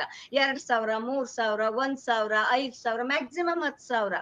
But don't insist on repayment ಹೇಳೋದು ನಮ್ಮ ಅಡಾಸಿಟಿಯನ್ನ ತೋರಿಸ್ತಾ ಇತ್ತು. ಆ ಲೋನರ್ಸು ಬಾರೋವರ್ಸು ಯಾವತ್ತೂ ಅವರು ಡಿಫಾಲ್ಟರ್ಸ್ ಆಗಿರ್ಲಿಲ್ಲ. ವೆರಾಸ್ ಇವತ್ತು ಬ್ಯಾಂಕ್ಗಳಿಂದ ಆ ಲೋನ್ ಫೆಸಿಲಿಟಿನ ಯಾಕೆ ತೆಗಿತು, ಆ ಕ್ರೆಡಿಟ್ ಫೆಸಿಲಿಟಿ ತೆಗೆದು MFI ನ ಯಾಕೆ ತಂದ್ರು? ಬಾಂಗ್ಲಾದೇಶದಲ್ಲಿ ಏನೋ ಸಕ್ಸಸ್ ಸ್ಟೋರಿ ಅಂತ ಅಂದ್ಕೊಂಡು ನಮ್ಮಲ್ಲಿ ಮಾಡೋದಕ್ಕೆ ಹೊರಡ್ಬೇಕಾದ ಅಗತ್ಯ ಏನಿತ್ತು? ಯಾಕಿದೆ ಅಂದ್ರೆ ಬ್ಯಾಂಕ್ಗಳಿಗೆ ಕೊಡೋ ಫೆಸಿಲಿಟಿ, ಬ್ಯಾಂಕ್ಗಳಿಂದ MFIಗೆ ಕೊಟ್ಟು MFIಗಳಿಂದ ಇವ್ರಿಗೆ ಕೊಡೋದ್ರ ಬದಲು ವೈ ನಾಟ್ ಬ್ಯಾಂಕ್ಸ್ ಇವತ್ತಿಗೂ ಬ್ಯಾಂಕ್ಸೇ ಕೊಡಬಾರ್ದು? ದೆನ್ ಈ MFI ಮೂಲಕ ಕೊಡದೇ ಇದ್ದವ್ರ ಬಗ್ಗೆ ಇಷ್ಟೊಂದು ನಾವು ಮಾತಾಡ್ತೀವಲ್ಲ. ಜಸ್ಟ್ 2024 ಸರ್, ನಿಮ್ಗೂ ಗೊತ್ತಿರುತ್ತೆ, ಹನೀಫ್ ನಿಮ್ಗೂ ಗೊತ್ತಿದೆ, 23-24 ಫೈನಾನ್ಷಿಯಲ್ ರಿಪೋರ್ಟ್ ಏನ್ ಹೇಳುತ್ತೆ? 1.7 ಟ್ರಿಲಿಯನ್ ಲೋನ್ ವೇವ್ ಆಯ್ತು. ಯಾರಿಗೆ? 100 ಟಾಪ್ ಡಿಫಾಲ್ಟರ್ಸ್. ಯಾರು? Wilful defaulters. They are not these small borrowers. They are not these small borrowers, big. ಯಾರದು? I have some list here. Videocon, VOVL, Jayaprakash, KSK, Reliance communication 46,659 ಕೋಟಿ 23-24ರಲ್ಲಿ ಅವ್ರದ್ದು loan wave ಆಗಿತ್ತು. So ನಿಮಗೆ MFIಗೆ ಬ್ಯಾಂಕ್ಗಳಿಂದ loan ಕೊಟ್ಟು 14.5% ceiling ಅಂತ ಹೇಳ್ತೀರಿ. ವಾರಕ್ಕೆ 40% ಬಡ್ಡಿ ಕೊಡುವಂತಹ ಲೋನುಗಳು ಇದಾವೆ ಹನೀಫ್. ವಾರಕ್ಕೆ 40%. So who has to control them? Yes. ಈಗ ಮುರಳೀಧರ್ ಅವರೇ, ಈಗ ನಮ್ಮಲ್ಲಿ KPID ಅಧಿನಿಯಮ ಇದೆ, ಕರ್ನಾಟಕ ಹಣಕಾಸು ಸಂಸ್ಥೆಗಳ ಠೇವಣಿದಾರರ ಹಿತರಕ್ಷಣಾ ಕಾಯ್ದೆ 2004 ಈಗಾಗಲೇ ಜಾರಿನಲ್ಲಿದೆ. ಕರ್ನಾಟಕದ ಹೇಳ್ತಾ ಇದ್ದೀನಿ ನಾನು. ಅದೇ ರೀತಿ ಅನಿಯಂತ್ರಿತ ಠೇವಣಿ ಯೋಜನೆಗಳ ನಿಷೇಧ ಕಾಯ್ದೆ ಬಡ್ಸ್ 2019 ಅದು ಇದೆ. ಇವೆಲ್ಲ ಪರಿಣಾಮಕಾರಿಯಾಗಿ ಜಾರಿಯಾಗಿದೆ ಅಂತ ಹೇಳಿ ನಿಮ್ಗೆ ಅನಿಸ್ತಾ ಇದೆಯಾ ನಿಮಗೆ? ಇಲ್ಲ. ಈಗ ನೋಡಿ, ಅಲ್ಲಿ ನಮಗೆ ನಿನ್ನೆ ನಮ್ಗೆ ಬಂದಂತ ಒಂದು ಪ್ರಜಾವಾಣಿನಲ್ಲಿ ಬಂದಂತ ಒಂದು ಇದು ಯಾವುದು ಒಂದು ರಿಪೋರ್ಟ್ ಅನ್ನು ನಾನು ಗಮನಿಸಿದಾಗ ಹೆಚ್ಚಂದ್ರೆ ಒಂದು 245 FIRಗಳು ದಾಖಲಾಗಿವೆ ಅನ್ನುವಂತಹದ್ದು ಸಿಗ್ತಾ ಇದೆ ಸರ್ಕಾರದ ಅಂಕಿಅಂಶಗಳು. ಇಲ್ಲಿ ಸಾವಿರಾರು, ನಮಗೆ ಲಕ್ಷಗಟ್ಟಲೆ ಕೇಸ್ಗಳಾಗಿರುವಾಗ ನಿಮಗೆ 7.80 ಲಕ್ಷಕ್ಕೂ ಹೆಚ್ಚು ದೂರುಗಳಿದೆ. ಈಗ ಇತ್ತೀಚೆಗೆ ಬಂದಿರೋದು ಇದೀಗ, ಒಂದು ವರ್ಷದಲ್ಲಿ ಬಂದಿರೋದು ಇದೀಗ, ಕಳೆದ ವರ್ಷದಿಂದ. ಅದಕ್ಕಿಂತ ಮುಂಚೆ ಬಂದದ್ರು. ಅಂದ್ರೆ ಇದು ಆಕ್ಷನ್ ತಗೊಳ್ಳಿಕ್ಕೆ ಆಗ್ತಾ ಇಲ್ಲ ಅನ್ನೋದು ಯಾಕೆ ಆಗ್ತಾ ಇದೆ ಈ ಪರಿಸ್ಥಿತಿ ಈಗ ಇವುಗಳ ಮೇಲೆ? ಇದು ಇನ್ಫ್ರಾಕ್ಷನ್ಸ್ ಲಾ ಕೆಲವು ಇದೆ ಇದರಲ್ಲಿ. ಲೀಗಲಿ ಫಾರ್ಮ್ಸ್ ಕೊಡು ನೋಡಿ. ನನ್ನ ಮಾಹಿತಿ ಪ್ರಕಾರ 99 ಲಕ್ಷ ಜನ ಮೈಕ್ರೋ ಫೈನಾನ್ಸ್ ತಗೊಂಡಿರೋರು ಇದ್ದಾರೆ. ನಿಮ್ಮಲ್ಲಿ ಏನೋ 2-3-10 ಲಕ್ಷ ಜಾಸ್ತಿ ಆಯ್ತು. 10% ಜನರಿಗೆ ತೊಂದರೆ ಆಗಿದೆ. ಇದರಲ್ಲಿ ಬೇಸಿಕ್ ಇಶ್ಯೂ ಬಂದು why they are not able to repay ಅಂತ ಯಾರು ಯೋಚನೆ ಮಾಡಲ್ಲ. ಒಂದು ಸಾಮಾಜಿಕ ಕಾರಣಗಳಿರ್ಬೋದು, ಗಂಡ ಹೊಡೆದು ಕುಡಿಯೋದಕ್ಕೆ ತಗೊಂಡೋಗಿರ್ಬೋದು. ಬಟ್ ವೆನ್ 100ರಲ್ಲಿ 90 ಜನ ಬಡವರು ಸುಸ್ತಿದಾರರಿದ್ದಾರೆ, 10 ಜನ ಸಾಹುಕಾರರು ಅದಕ್ಕಿಂತ 10ರಷ್ಟು ಹಣ ವಾಪಸ್ ಕೊಡಬೇಕಿತ್ತು, ಅದನ್ನ ರೈಟ್ ಆಫ್ ಮಾಡಿದೀವಿ ಅಂದ್ರೆ ನಮ್ಮ ಕಾನ್ಶಿಯಸ್ಸು ಬಡವರ ಬಗ್ಗೆ ಏನಿದೆ? ಡಿಸ್ಟ್ರಿಕ್ಟ್ ಲೆವೆಲ್ ಸರ್ವೆ ಮಾಡೋಕ್ಕಾಗಲ್ವಾ? ವಿಲೇಜ್ ಲೆವೆಲ್ ಸರ್ವೆ ಮಾಡೋಕ್ಕಾಗಲ್ವಾ? ಯಾರು ಹಣ ಕೊಟ್ಟಿಲ್ಲ, ಅವನ ವೃತ್ತಿ ಏನು, ಅವನ ಸಂಪಾದನೆ ಏನು, ಇಷ್ಟು ಕೊಟ್ಟು ಸ್ವಲ್ಪ ಒನ್ ಟೈಮ್ ರಿಲೀಫ್ ಕೊಡೋಕ್ಕಾಗಲ್ವಾ? We have had many cases starting from regularisation of encroachment of forest ಇಂದ, ರೆಗ್ಯುಲರೈಸೇಷನ್ ಆಫ್ ಎಲೆಕ್ಟ್ರಿಸಿಟಿಯಿಂದ, ರೆಗ್ಯುಲರೈಸೇಷನ್ ಆಫ್ ಅಂದ್ರೆ ಲೋನ್ ರೈಟ್ ಆಫ್ ಇಂದ. ಒಂದು ಟೈಮ್ ನನಗೆ ನೆನಪಿದೆ ಹನೀಫ್ ಅವರೇ, ಯಾವುದೋ ಒಂದು ಇಂಟ್ರೆಸ್ಟ್ ವೈವರ್ ಸ್ಕೀಮ್ ಬಂದಾಗ ಕಾಫಿ ಪ್ಲಾಂಟರ್ಸ್ಗೆಲ್ಲ ಇಂಟ್ರೆಸ್ಟ್ ವೈವರ್ ಸಿಗ್ತದೆ, ಬಡವರಿಗೆ ಸಿಗಲ್ಲ. ಏನಕ್ಕೆ ಅಂದ್ರೆ ಬೇಸಿಕ್ ಇಶ್ಯೂ ನಮ್ಮ ಜವಾಬ್ದಾರಿ. ಅಂದ್ರೆ ನಾವು ಅವ್ರಿಗಿಂತ 1% ಜಾಸ್ತಿ ತಿಳುವಳಿಕೆ ಇರೋರು ಅನ್ಕೊಂಡು ಹೇಳ್ತಾ ಇದ್ದೀನಿ, ಅವ್ರಿಗೆ ಮಾಹಿತಿ ಕೊಡಬೇಕು. ಕೆನರಾ ಬ್ಯಾಂಕು ವಿಚಾರವಾಗಿ ಹೇಳ್ತೀನಿ, pre loan training, after loan training, follow up, encouragement ಎಲ್ಲ ಭಾಳ ಚೆನ್ನಾಗಿದೆ. ಇನ್ನು ಕೆಲವು ಬ್ಯಾಂಕ್ಗಳಲ್ಲಿ ಇದೊಂದು ವಿಪರ್ಯಾಸ ಹೇಳ್ತೀನಿ ಕೇಳಿ. ಮೊದಲು ಮೇಡಮ್ ಬ್ಯಾಂಕಲ್ಲಿದ್ದಾಗ ಒಬ್ರು ಫೀಲ್ಡ್ ಆಫೀಸರ್ ಇದ್ರು, ಬ್ಯಾಂಕ್ ಮ್ಯಾನೇಜರ್ಗೆ ಪವರ್ ಇತ್ತು, ಆತನೇ ಲೋನ್ ಕೊಡ್ತಾ ಇದ್ದ. ಈಗ ಸೆಂಟ್ರಲೈಸ್ ಸಿಸ್ಟಮ್ ಅಲ್ಲಿ ಇಬ್ರು ಇರ್ತಾರೆ, ಸಾಲ ಕೊಡೋನೊಬ್ಬ, ಸಾಲ ವಸೂಲಿ ಮಾಡೋನೊಬ್ಬ. ಸಾಲ ಕೊಡೋನ್ಗೂ ಒಂದು ಟಾರ್ಗೆಟ್ ಇರುತ್ತೆ, ವಸೂಲಿ ಮಾಡೋನ್ಗೂ ಒಂದು ಟಾರ್ಗೆಟ್ ಇರುತ್ತೆ. ನೀನ್ ಯಾಕಯ್ಯ ಸಾಲ ಕೊಡ್ಲಿಲ್ಲ ಅಂತ ಇವನಿಗೆ ಬೈತಾರೆ, ನೀನ್ ಯಾಕಯ್ಯ ಸಾಲ ವಸೂಲಿ ಮಾಡ್ಲಿಲ್ಲ ಅಂತ ಅವನಿಗೆ ಬೈತಾರೆ. ಇಬ್ಬರಿಗೂ ರಿಪೋರ್ಟ್ ತಗೊಳಲ್ಲ. ಒಂದು 100 ಅಪ್ಲಿಕೇಶನ್ ಹೋಗಿರತ್ತೆ, ಅವನ್ ಟಾರ್ಗೆಟ್ 60 ಇರುತ್ತೆ, 60ಕ್ಕೆ ಮಾತ್ರ ಸ್ಯಾಂಕ್ಷನ್ ಕೊಡ್ತಾನೆ, ಇನ್ನು 40ಕ್ಕೆ ರಿಜೆಕ್ಷನ್ ಆರ್ಡರ್ ಹೋಗಿರುತ್ತೆ. ಅದೇ ರೀತಿ ವಸೂಲಿಗೂ ವಲ್ನರಬಿಲಿಟಿ ಫ್ಯಾಕ್ಟ್ರಿಗೆ ನನ್ನ ಮನೆ ಮುಂದೆ ಬಂದಾಗ ಇಲ್ಲಿ ಬಂದ್ರೆ ದೊಣ್ಣೆ ತಗೊಂಡು ಹೊಡಿತೀನಿ ಅಂದ್ರೆ ನಾಳೆ ನನ್ನ ಮನೆಗೆ ಬರಲ್ಲ. ಅವನು ಇನ್ನೊಬ್ಬರ ಮನೆಗೆ ಹೋದಾಗ ಪಾಪ ಹೆಣ್ಣು ಮಗು ಅಳತ್ತೆ, ಅವಮಾನ ಆಗತ್ತೆ, ಪಕ್ಕದ ಮನೆಯವ್ರು ನೋಡ್ತಾರೆ ಅಂದಾಗ ದಿನ ಅವ್ರ ಮನೆಗೆ 5 ಗಂಟೆಗೆ ಹೋಗಿ ಬಿಲ್ ಹೊಡಿತಾರೆ. ಇದು ಅವ್ರ ಕೆಲಸ. ಅವರು ನಿಯಮಗಳ ಪ್ರಕಾರ ಸಂಜೆ 5 ಗಂಟೆ ನಂತರ ವಸೂಲಿ ಮಾಡ್ಲಿಕ್ಕೆ ಹೋಗೋ ಹಾಗಿಲ್ಲ. ಆಮೇಲೆ ಹೊರಗಡೆ ಅವರು ಗೂಂಡಾಗಳನ್ನ ಕಳಿಸೋ ಹಾಗಿಲ್ಲ. ಆಮೇಲೆ ಒಂದು ಕುಟುಂಬಕ್ಕೆ 3 ಸಾಲ ಮಾತ್ರ ಕೊಡಬೇಕು. ಈ ತರದೆಲ್ಲ ನಿಯಮಗಳಿದೆ, RBI ನಿಯಮಗಳಲ್ಲಿ. ಹೇಳಿದ್ರಲ್ಲ ಸರ್, ಒಂದು ಸಂಸ್ಥೆಯಲ್ಲಿ ಇರೋರು ಇನ್ನೊಂದು ಸಂಸ್ಥೆಯಲ್ಲಿ ಇರಬಾರ್ದು ಅಂತ ಕಾನೂನು ಇದೆ. ಕಾನೂನು ಇಂಪ್ಲಿಮೆಂಟ್ ಆಗಕ್ಕೆ ಅಗಾಧತೆ. ಅವರು ಒಂದು ಮಾತು ಹೇಳಿದ್ರು ಬಾಂಗ್ಲಾದೇಶ್ ವಿಚಾರ, it's a small country, religion wise it doesn't permit unnecessary loan taking. ನಮ್ಮಲ್ಲಿ 5 ಲಕ್ಷ ರೂಪಾಯಿ FD ಇದ್ರೂ ಒಂದು ಲೋನ್ ತಗೊಂಡು ಡಿಫಾಲ್ಟರ್ ಆಗೋರು ಇದ್ದಾರೆ. ನಮ್ಮಲ್ಲಿ ಅವೇರ್ನೆಸ್ ಕಡಿಮೆ ಇದೆ. ಬೇಸಿಕಲಿ ತಿರ್ಗಾ ಮೂಲ ಪ್ರಶ್ನೆ ಬರೋದು ಕನ್ಸ್ಯೂಮರಿಸಮ್ ಫ್ಯಾಕ್ಟರ್ ಅಲ್ಲಿ ಪರ್ಚೇಸ್ ಕೆಪಾಸಿಟಿ ಕಡಿಮೆ ಇದೆ. ನಮ್ಮ ಮನೆಯಲ್ಲಿರೋ ಸೌಲಭ್ಯಗಳು ನಿಮ್ಮ ಮನೆಯಲ್ಲಿ ಇಲ್ಲ ಅಂದ್ರೆ ನಿಮ್ಗೆ ಅದು ಅನಿವಾರ್ಯ ಅನ್ನಿಸದೇ ಇದ್ರೆ ನೀವು ಅನುಕೂಲವಾಗಿರ್ತೀರಾ. ನಿಮ್ಗೆ ಅನಿವಾರ್ಯ ಅನ್ಸಿದ್ರೆ ನೀವು ಮೈಕ್ರೋ ಫೈನಾನ್ಸ್ ತಗೋತೀರಾ. ಸರ್, ಈಗ ಬಜೆಟ್ ಸಮಯ ಹತ್ರ ಬರ್ತಾ ಇದೆ. ಸ್ಟೇಟ್ ಗವರ್ಮೆಂಟ್ ಇದಕ್ಕೆ ಸಂಬಂಧಿಸಿ ಬಜೆಟ್ ನಲ್ಲಿ ಏನನ್ನಾದ್ರೂ ಇನ್ಕ್ಲೂಡ್ ಮಾಡ್ಕೊಳ್ಳಿಕ್ಕೆ ಆಗುತ್ತೆ. ಉದಾಹರಣೆಗೆ ಕೋಆಪರೇಟಿವ್ ಸೆಕ್ಟರ್ ಅನ್ನ ಬಲಪಡಿಸುವಂತದ್ದು ಇರ್ಬೋದು, ಅಥವಾ ನ್ಯಾಷನಲೈಸ್ಡ್ ಬ್ಯಾಂಕ್ಗಳಲ್ಲಿ ಆ ಸ್ಟ್ರೀಮ್ ಅಂದ್ರೆ ಈಗ ಹೆಚ್ಚಿನವರು ಅಲ್ಲಿ ಏನ್ ಹೇಳ್ತಾರೆ ಅಂತ ಹೇಳಿದ್ರೆ, ವಿಮಲ್ ಅವರಿಗೂ ಗೊತ್ತಿದೆ, ಅಲ್ಲಿ ಹಳ್ಳಿಗೆ ಹೋಗಿ ನಾವು ವಿಚಾರಿಸಿದಾಗ ಇವನು ಮನೆ ಬಾಗಿಲಿಗೆ ಬಂದು ಸಾಲ ಕೊಡ್ತಾನೆ, ಬ್ಯಾಂಕಿಗೆ ಒಂದು 3 ತಿಂಗಳು ಅಲ್ದಾಡ್ಬೇಕು ಅದೇ ಸಾಲಕ್ಕೆ ನಾವು, ಆದ್ರೂ ಸಿಗೋದಿಲ್ಲ ಎಷ್ಟೋ ಸಲ. ಹಾಗಾಗಿ ಅನಿವಾರ್ಯತೆ ಇರುತ್ತದೆ, ತಗೊಳ್ತೀವಿ ಅನ್ನುವಂಥದ್ದು ಮಾತು ಬರ್ತಾ ಇದೆ. ಸೊ ಸರ್ಕಾರ ಇದಕ್ಕೆ ಸಂಬಂಧಿಸಿ ಬಜೆಟ್ ನಲ್ಲಿ ಏನಾದ್ರೂ ಒಂದು ಆಲೋಚನೆ ಮಾಡ್ಲಿಕ್ಕೆ ಸಾಧ್ಯ ಇದೆಯಾ? ಯಾವ ತರ ಇದನ್ನ ಕಡಿಮೆ ಮಾಡೋದಕ್ಕೆ?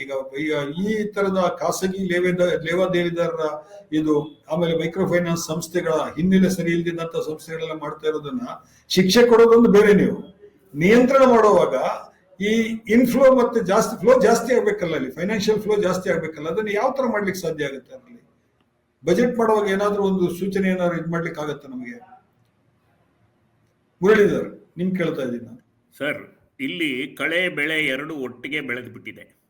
ಆಥರೈಸ್ಡ್ ಮೈಕ್ರೋ ಫೈನಾನ್ಸ್ ಕಂಪನೀಸು ಇದೆ, ಅನ್ಆಥರೈಸ್ಡ್ ಮೈಕ್ರೋ ಫೈನಾನ್ಸ್ ಕಂಪನಿನೂ ಇದೆ. ನಾನು ಒಂದು ಲೆವೆಲಲ್ಲಿ ಬಹಳ ಪಾಪ್ಯುಲರ್ ಸ್ಕೀಮ್ ತಗೊಳ್ಳೋಣ ಅಂತ ಇದುವರೆಗೂ ಆಥರೈಸ್ಡ್ ಫೈನಾನ್ಸ್ ಕಂಪನಿಯಿಂದ ತಗೊಂಡಿರೋ ಬಡ್ಡಿನ ಸರ್ಕಾರ ಭರಿಸುತ್ತೆ ಅನ್ನೋ ಪದ ಉಪಯೋಗಿಸಿದ್ರೆ, ಅನ್ಆಥರೈಸ್ಡ್ ಕಂಪನಿಯಿಂದ ತಗೊಂಡವ್ರ ಕಥೆ ಏನು?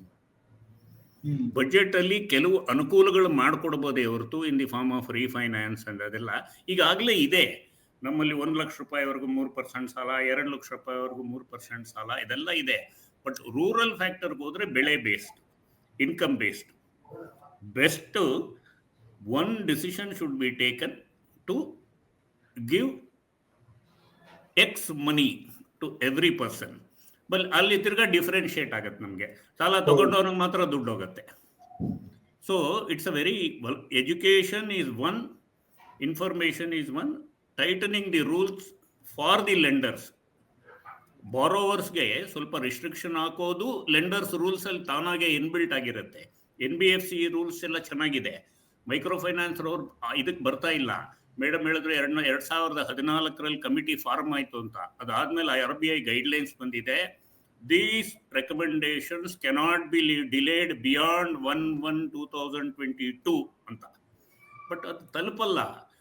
ನಾನು ಮೈಕ್ರೋ ಫೈನಾನ್ಸ್ ಮಾಡ್ತೀನಿ ಅಂತ ಒಂದು 10 ಜನ ಸೇರ್ಕೊಂಡು ಹಣ ಸೇರಿಸ್ಕೊಂಡು ಒಂದು ಆ್ಯಪ್ ಮಾಡಿ ಒಂದು 4 ಏಜೆಂಟ್ನ ಹಾಕಿ ಒಂದು 10 ಜನಕ್ಕೆ ಹಣ ಕೊಟ್ಟು ಶೋಷಣೆನೇ ಉದ್ದೇಶ ಹೊರತು ವಸೂಲಿ ಉದ್ದೇಶ ಇರಲ್ಲ. ಈ ತೊಂದರೆಗಳಲ್ಲಿ ಮೇಡಮ್ ಬ್ಯಾಂಕ್ಗಳ ಪಾತ್ರ ಇದೆಯಲ್ಲ. ಈಗ ಒಂದು ಕಾಲ ಇತ್ತು, ಈಗ ನಾವು ಜನಾರ್ದನ ಪೂಜಾರಿ ಅವರನ್ನು ಈಗಲೂ ನೆನಪಿಸ್ಕೊಳ್ತೀವಿ. ಯಾಕೆಂತ ಹೇಳಿದ್ರೆ ಆ ಸೆಗ್ಮೆಂಟ್ ಅನ್ನು ಅವರು ಅಡ್ರೆಸ್ ಮಾಡಿದ್ರು ಅನ್ನುವಂಥದ್ದು. ಆಮೇಲೆ ಅದು ಈಗ ಆವಾಗ ನಮಗೆ ಬಹಳ ದೊಡ್ಡ ಸಂಖ್ಯೆ ಆಯ್ತು, ಅದು ಸಾಲ ವಾಪಸ್ ಬರಲ್ಲ, ಪೂಜಾರಿ ಸಾಲ ಅಂದ್ರೆ ವಾಪಸ್ ಬರಲ್ಲ ಅಂತ ಹೇಳ್ಬಿಟ್ಟು. ಈಗ ನಾವು ನಿಂತು ನೋಡಿದ್ರೆ ಆ ಕಾಲವನ್ನ, ಈಗ ಎಷ್ಟೆಷ್ಟು ದೊಡ್ಡ ಉದ್ಯಮಗಳಿಗೆ ಕೊಟ್ಟಿರೋ ಎಷ್ಟು ಸಾಲ ರೈಟ್ ಆಫ್ ಆಗಿದೆ ಅನ್ನೋದನ್ನು ನೀವು ಅವಾಗಲೇ ಮೆನ್ಷನ್ ಮಾಡಿದ್ರಿ. ಈಗಿನ ಇದರಲ್ಲಿ ಸಿಚುವೇಶನ್ ಅಲ್ಲಿ ಈ ನ್ಯಾಷನಲೈಸ್ಡ್ ಬ್ಯಾಂಕ್ಗಳಿದೆಯಲ್ಲ, ಈ ಬ್ಯಾಂಕ್ಗಳನ್ನೇನಾದ್ರೂ ಕಂಟ್ರೋಲಿಗೆ ತರಲಿಕ್ಕೆ, ಬ್ಯಾಂಕ್ಗಳನ್ನ ಈ ತರದ ಸಾಲಗಳಿಗೆ ಪ್ರೇರೇಪಿಸುವುದಕ್ಕೆ ಏನಾದ್ರೂ ಸಾಧ್ಯತೆ ಇದೆಯಾ ರಾಜ್ಯ ಸರ್ಕಾರಕ್ಕೆ? ಅಲ್ಲ, ರಾಜ್ಯ ಸರ್ಕಾರಕ್ಕೆ ಲಿಮಿಟೆಡ್ ಎಕ್ಸೆಸ್ ಅದಕ್ಕೆ, ಯಾಕೆಂದ್ರೆ ಬ್ಯಾಂಕ್ಸ್ ಎಲ್ರೂ ಕೂಡ governed by central finance ministry, ಆಯ್ತಾ. ಸೊ ಹಾಗಾಗಿ ರಾಜ್ಯ ಸರ್ಕಾರಗಳು ಕೇಂದ್ರ ಸರ್ಕಾರದ ಮೇಲೆ ಒತ್ತಾಯವನ್ನ ಹೇರ್ಬೇಕು. ಯಾಕೆಂದ್ರೆ finally who ever is running state, ಈಗ ನಮ್ಮ ರಾಜ್ಯದಲ್ಲೇನೆ ಪ್ರತಿದಿನ ಸಾವುಗಳು ವರದಿ ಆಗ್ತಾ ಇದಾವೆ, ಊರ್ ಬಿಟ್ಟು ಹೋಗ್ತಾ ಇದ್ದಾರೆ ಅನ್ನೋದು ವರದಿ ಆಗ್ತಾ ಇದೆ. ಕೆಟ್ಟ ಹೆಸರು ಬರೋದು ಸೆಂಟ್ರಲ್ ಗೌರ್ಮೆಂಟಿಗಲ್ಲ, ಸ್ಟೇಟ್ ಗೌರ್ಮೆಂಟಿಗೆ. ಅದನ್ನ ಇವ್ರು ಅರ್ಥ ಮಾಡ್ಕೊಂಡು ಸೆಂಟ್ರಲ್ ಗೌರ್ಮೆಂಟ್ ಮೇಲೆ ಒತ್ತಡವನ್ನ ತರಲಿಕ್ಕೆ ಸಾಧ್ಯ ಆಗ್ಬೇಕು, ನಂಬರ್ 1. ನಂಬರ್ 2, ಈಗ ಸರ್ ಹೇಳಿದಾಗೆ ಬಜೆಟ್ ಅಲ್ಲಿ ಲಿಮಿಟೆಡ್ ಸ್ಕೋಪ್ ಇದೆ, ಮತ್ತು ಅಕಸ್ಮಾತ್ ಲೋನ್ ವೇವ್ ಅಥವಾ ಪರಿಹಾರ ಅಂತ ಏನೋ ಮಾಡಕ್ ಹೊರಟ್ರೆ ಆಥರೈಸ್ಡ್ ಫೈನಾನ್ಸ್ ಕಂಪನೀಸ್, ಅನ್ಆಥರೈಸ್ಡ್ ಇಬ್ಬರಿಗೂ ಆ ಪ್ರಶ್ನೆ ಬರ್ತದೆ ಅಂತ. ನನ್ನ ಪ್ರಶ್ನೆ ಇರೋದು, ಪ್ಲಗ್ ಮಾಡ್ಲೇಬೇಕು ಅನ್ನುವಂತಹ ಒಂದು ಪೊಲಿಟಿಕಲ್ ವಿಲ್ ಇದ್ರೆ, ಆ ಪೊಲಿಟಿಕಲ್ ಅನುಸಾರವಾಗಿ MFIಗಳು ಎಲ್ಲ ಒಂದ್ ಕಡೆ ರಿಜಿಸ್ಟರ್ ಆಗ್ಬೇಕು, MFIಗಳು ಒಂದು ಸ್ಕ್ರೂಟಿನಿ ಆಗ್ಬೇಕು, ಅವರಿದ್ದು ಆಡಿಟ್ ಆಗ್ಬೇಕು, ಇದೆಲ್ಲ ಆಗ್ಬೇಕು ಅನ್ನುವಾಗ ಅನ್ಆಥರೈಸ್ಡ್ ಆಪರೇಷನ್ ಆಗೋದಕ್ಕೆ ರೀಸನ್ ಎಲ್ಲಿ? Because there is hand and glove with the officials, authorities. ಭ್ರಷ್ಟಾಚಾರದ ಮೂಲಗಳು ಇಲ್ಲೆಲ್ಲ ಇರ್ತಾವಲ್ಲ, ಅದನ್ನ ಪ್ಲಗ್ ಮಾಡೋದಕ್ಕೆ ಪ್ರಯತ್ನ ಪಟ್ರೆ ನಾಳೆ ಬೆಳಿಗ್ಗೆನೆ ಆಗದೆ ಇರ್ಬೋದು, ಓವರ್ ದಿ ಪೀರಿಯಡ್ ಅದನ್ನ ಕಂಟ್ರೋಲ್ ಮಾಡ್ಲಿಕ್ಕೆ ಸಾಧ್ಯ ಇದೆ. ಬಟ್ ಈ ತಕ್ಷಣಕ್ಕೆ Karnataka government in their budget what they can do, ಈ ತರದ ಒಂದು ಕಷ್ಟಕ್ಕೆ ಸಿಕ್ಕಾಕೊಂಡಿರುವಂತಹ, ನಾನು ಅಗೇನ್ ಹೇಳಕ್ಕೆ ಬಯಸ್ತೀನಿ, ನೀವಾಗ್ಲೇ ಗ್ಯಾರಂಟಿ ಅಮೌಂಟ್ ಅನ್ನ ಹೇಳಿದ್ರಿ. ನಮ್ಮ ಹಾಲಿ ಕೇಂದ್ರ ಸಚಿವರು, ಮಾಜಿ ರಾಜ್ಯದ ಮುಖ್ಯಮಂತ್ರಿಗಳು ಗ್ಯಾರಂಟಿ ಇಟ್ಕೊಂಡು ಏನೋ ಸ್ಟೇಟ್ಮೆಂಟ್ ಕೊಟ್ಟಿದ್ದನ್ನು ನೋಡ್ದೆ. ನೀವು ತಿಂಗಳಿಗೆ ಒಂದ್ 2,000 ರೂಪಾಯಿ ಕೊಟ್ಬಿಟ್ಟೆ ಅನ್ನೋ ಕಾರಣಕ್ಕಾಗಿ ಅವ್ರ ಬದುಕು ತುಂಬಾ ಆಗೋಗಿದೆ ಅಲ್ಲ. ಸಾಯ್ತಾ ಇರೋರಿಗೆ ತಕ್ಷಣಕ್ಕೆ ಗ್ಲೂಕೋಸ್ ಡ್ರಿಪ್ ಹಾಕಿದ ಮಾತ್ರಕ್ಕೆ ಅವರಿಗೆ ರೋಗಕ್ಕೆ ಚಿಕಿತ್ಸೆ ಅಲ್ಲ ಅದು, ಆ ಕ್ಷಣಕ್ಕೆ ಉಸಿರಾಡೋದಕ್ಕೆ ಅವಕಾಶ ಕೊಡೋ ಅಂತಹ ಎನರ್ಜಿ ಅಷ್ಟೇ ಅದು. ಸೊ ಹಾಗೆ ಈಗ 2,000 ರೂಪಾಯಿನೋ ಅಥವಾ ಯಾವ್ದೋ ಗ್ಯಾರಂಟಿ ಕೊಟ್ಟಿರೋದು ಇದೆಯಲ್ಲ, ಅದರಿಂದಾಗಿ ಜನರ ಕಷ್ಟ ಎಲ್ಲ ಪರಿಹಾರ ಆಗಿ ಹೋಗಿದೆ ಅಂತ ಭಾವಿಸಬಾರ್ದು. ಆ ತರದ ಒಂದು ಪೊಲಿಟಿಕಲ್ ಸ್ಟೇಟ್ಮೆಂಟ್ ಅವರಿಂದ ಬಂದ್ರೆ ನಾನಂತೂ ಅದನ್ನ ವಿರೋಧಿಸ್ತೀನಿ. ಬಟ್ ಇಲ್ಲಿ ಮೂಲ ಪ್ರಶ್ನೆ ಇರೋದು, ಬ್ಯಾಂಕ್ಗಳಿದಾವಲ್ಲ, ಬ್ಯಾಂಕ್ಗಳ ಆ ಪ್ರಿಯಾರಿಟಿ ಸೆಕ್ಟಾರ್ ಲೆಂಡಿಂಗ್ ಮತ್ತು ಸೆಕ್ಟಾರ್ ವೈಸ್ ಕೊಡ್ಬೇಕಾದಂತಹ ಸಾಲದ ಸೌಲಭ್ಯಗಳು ಮುಂಚೆ ಇದ್ವಲ್ಲ, ಅವನ್ನ ರೀಎನ್ಫೋರ್ಸ್ ಮಾಡೋದಕ್ಕೆ ರಾಜ್ಯ ಸರ್ಕಾರಗಳು ಕೇಂದ್ರ ಸರ್ಕಾರದ ಮೇಲೆ ಮತ್ತು ಜನ ಸರ್ಕಾರದ ಮೇಲೆ ಒತ್ತಡವನ್ನ ಹೇರ್ಲಿಕ್ಕೆ ಸಾಧ್ಯ ಆಗ್ಬೇಕು. ಯಾಕೆ ಅಂತಂದ್ರೆ ನಾನು ಮತ್ತೊಂದ್ಸರಿ ರೀಟ್ರೇಟ್ ಮಾಡ್ತೀನಿ, ವಿಲ್ಫುಲ್ ಡಿಫಾಲ್ಟರ್ಗಳಿಂದ ಬ್ಯಾಂಕ್ಗಳು ತೊಂದರೆ ಅನುಭವಿಸ್ತವೆ ಹೊರತುನು ಈ ಸ್ಮಾಲ್ ಬಾರೋವರ್ಸ್ ಇಂದ ಅಲ್ಲ. ಬಹುಶಃ ಈಗ್ಲೂ ನಾನ್ ರಿಟೈರ್ ಆಗಿ 10 ವರ್ಷ ಆಯ್ತು, SHGಗಳಿಗೆ ಕೊಟ್ಟ ಲೋನಿನ 100% ರಿಪೇಮೆಂಟ್, ದೇ ಡೋಂಟ್ ಡಿಫಾಲ್ಟ್. ಹಾಗಾಗಿ ಬ್ಯಾಂಕಿಂಗ್ ಸೆಕ್ಟರ್ ಅನ್ನ ಸ್ಟ್ರೆಂಥನ್ ಮಾಡುವುದೇನೆ ದೇಶದ ಹಿತವೂ ಅಡಗಿದೆ ಅದರಲ್ಲಿ. ಮೈಕ್ರೋ ಫೈನಾನ್ಸ್ ಕಂಪನಿಗಳಿಂದ ತಗೊಳ್ಳುವಂತಹ ಕಿಕ್ ಬ್ಯಾಕ್ಸ್ ಅಲ್ಲ ಅಂತ ಅನ್ನೋದನ್ನ ರಾಜಕಾರಣಿಗಳು ಅರ್ಥ ಮಾಡ್ಕೋಬೇಕು. ಎಸ್ ಮುರಳೀಧರ್ ಅವರೇ, ನೀವೇನೋ ಹೇಳ್ತಾ ಇದ್ರಿ, ಅದು ಹೇಳಿ. ಜೊತೆಗೆ ಒಂದು ಕೊನೆಯ ಪ್ರಶ್ನೆ ಏನಂದ್ರೆ, ಎನಿ ಇಂಟರ್ ಸ್ಟೇಟ್ ಡಾಟಾಸ್ ಇದೆಯಾ ಇದಕ್ಕೆ ಸಂಬಂಧಿಸಿ? ಕೇರಳದಲ್ಲಿ ಏನಾಗಿದೆ, ತಮಿಳುನಾಡಿನಲ್ಲಿ ಏನಾಗಿದೆ, ಅಥವಾ ಯಾವ್ದಾದ್ರು ಸಕ್ಸಸ್ಫುಲ್ ಸ್ಟೇಟ್ ಈ ತರದನ್ನ ಕಂಟ್ರೋಲ್ ಮಾಡಿರೋದು ಇದೆಯಾ, ಉದಾಹರಣೆಗಳೇನಾದ್ರು? ಸರ್, ಡಾಟಾ ಇಲ್ಲ, but Kerala has controlled it. Kerala is almost Bangladesh ಟೈಪಲ್ಲೇ ಆಗಿರೋದು. ನಾನು ಒಂದ್ಸಲ ಒಬ್ಬರ ಜೊತೆ ಟ್ರೈನಲ್ಲಿ ಟ್ರಾವೆಲ್ ಮಾಡಿದ್ದೀನಿ. ಚಂಡೀಗಢದಿಂದ ಅವ್ರು ಕೇರಳಗೆ ಹೋಗ್ತಾ ಇದ್ರು ಮೈಕ್ರೋ ಫೈನಾನ್ಸ್ ಬಗ್ಗೆ. Kerala is normal.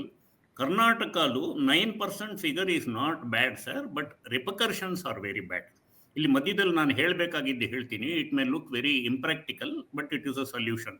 50% loan waiver micro finance ಕಂಪನಿನೂ ಮಾಡಬೇಕು, 50% ಸರ್ಕಾರನೂ ಬರೆಸ್ಕೊಡ್ಬೇಕು, ಇಂಟ್ರೆಸ್ಟ್ ವೈವರ್ ಬರಬೇಕು. ಅದು ಬಜೆಟ್ ಅಲ್ಲಿ ಮಾಡಿದ್ರೆ ಅಲೋಕೇಟ್ ಮಾಡೋಕ್ಕಾಗತ್ತೆ. ಹನೀಫ್ ಅವರೇ, ಒಂದು ವಿಚಾರ ನಾವು ತಿಳ್ಕೋಬೇಕು.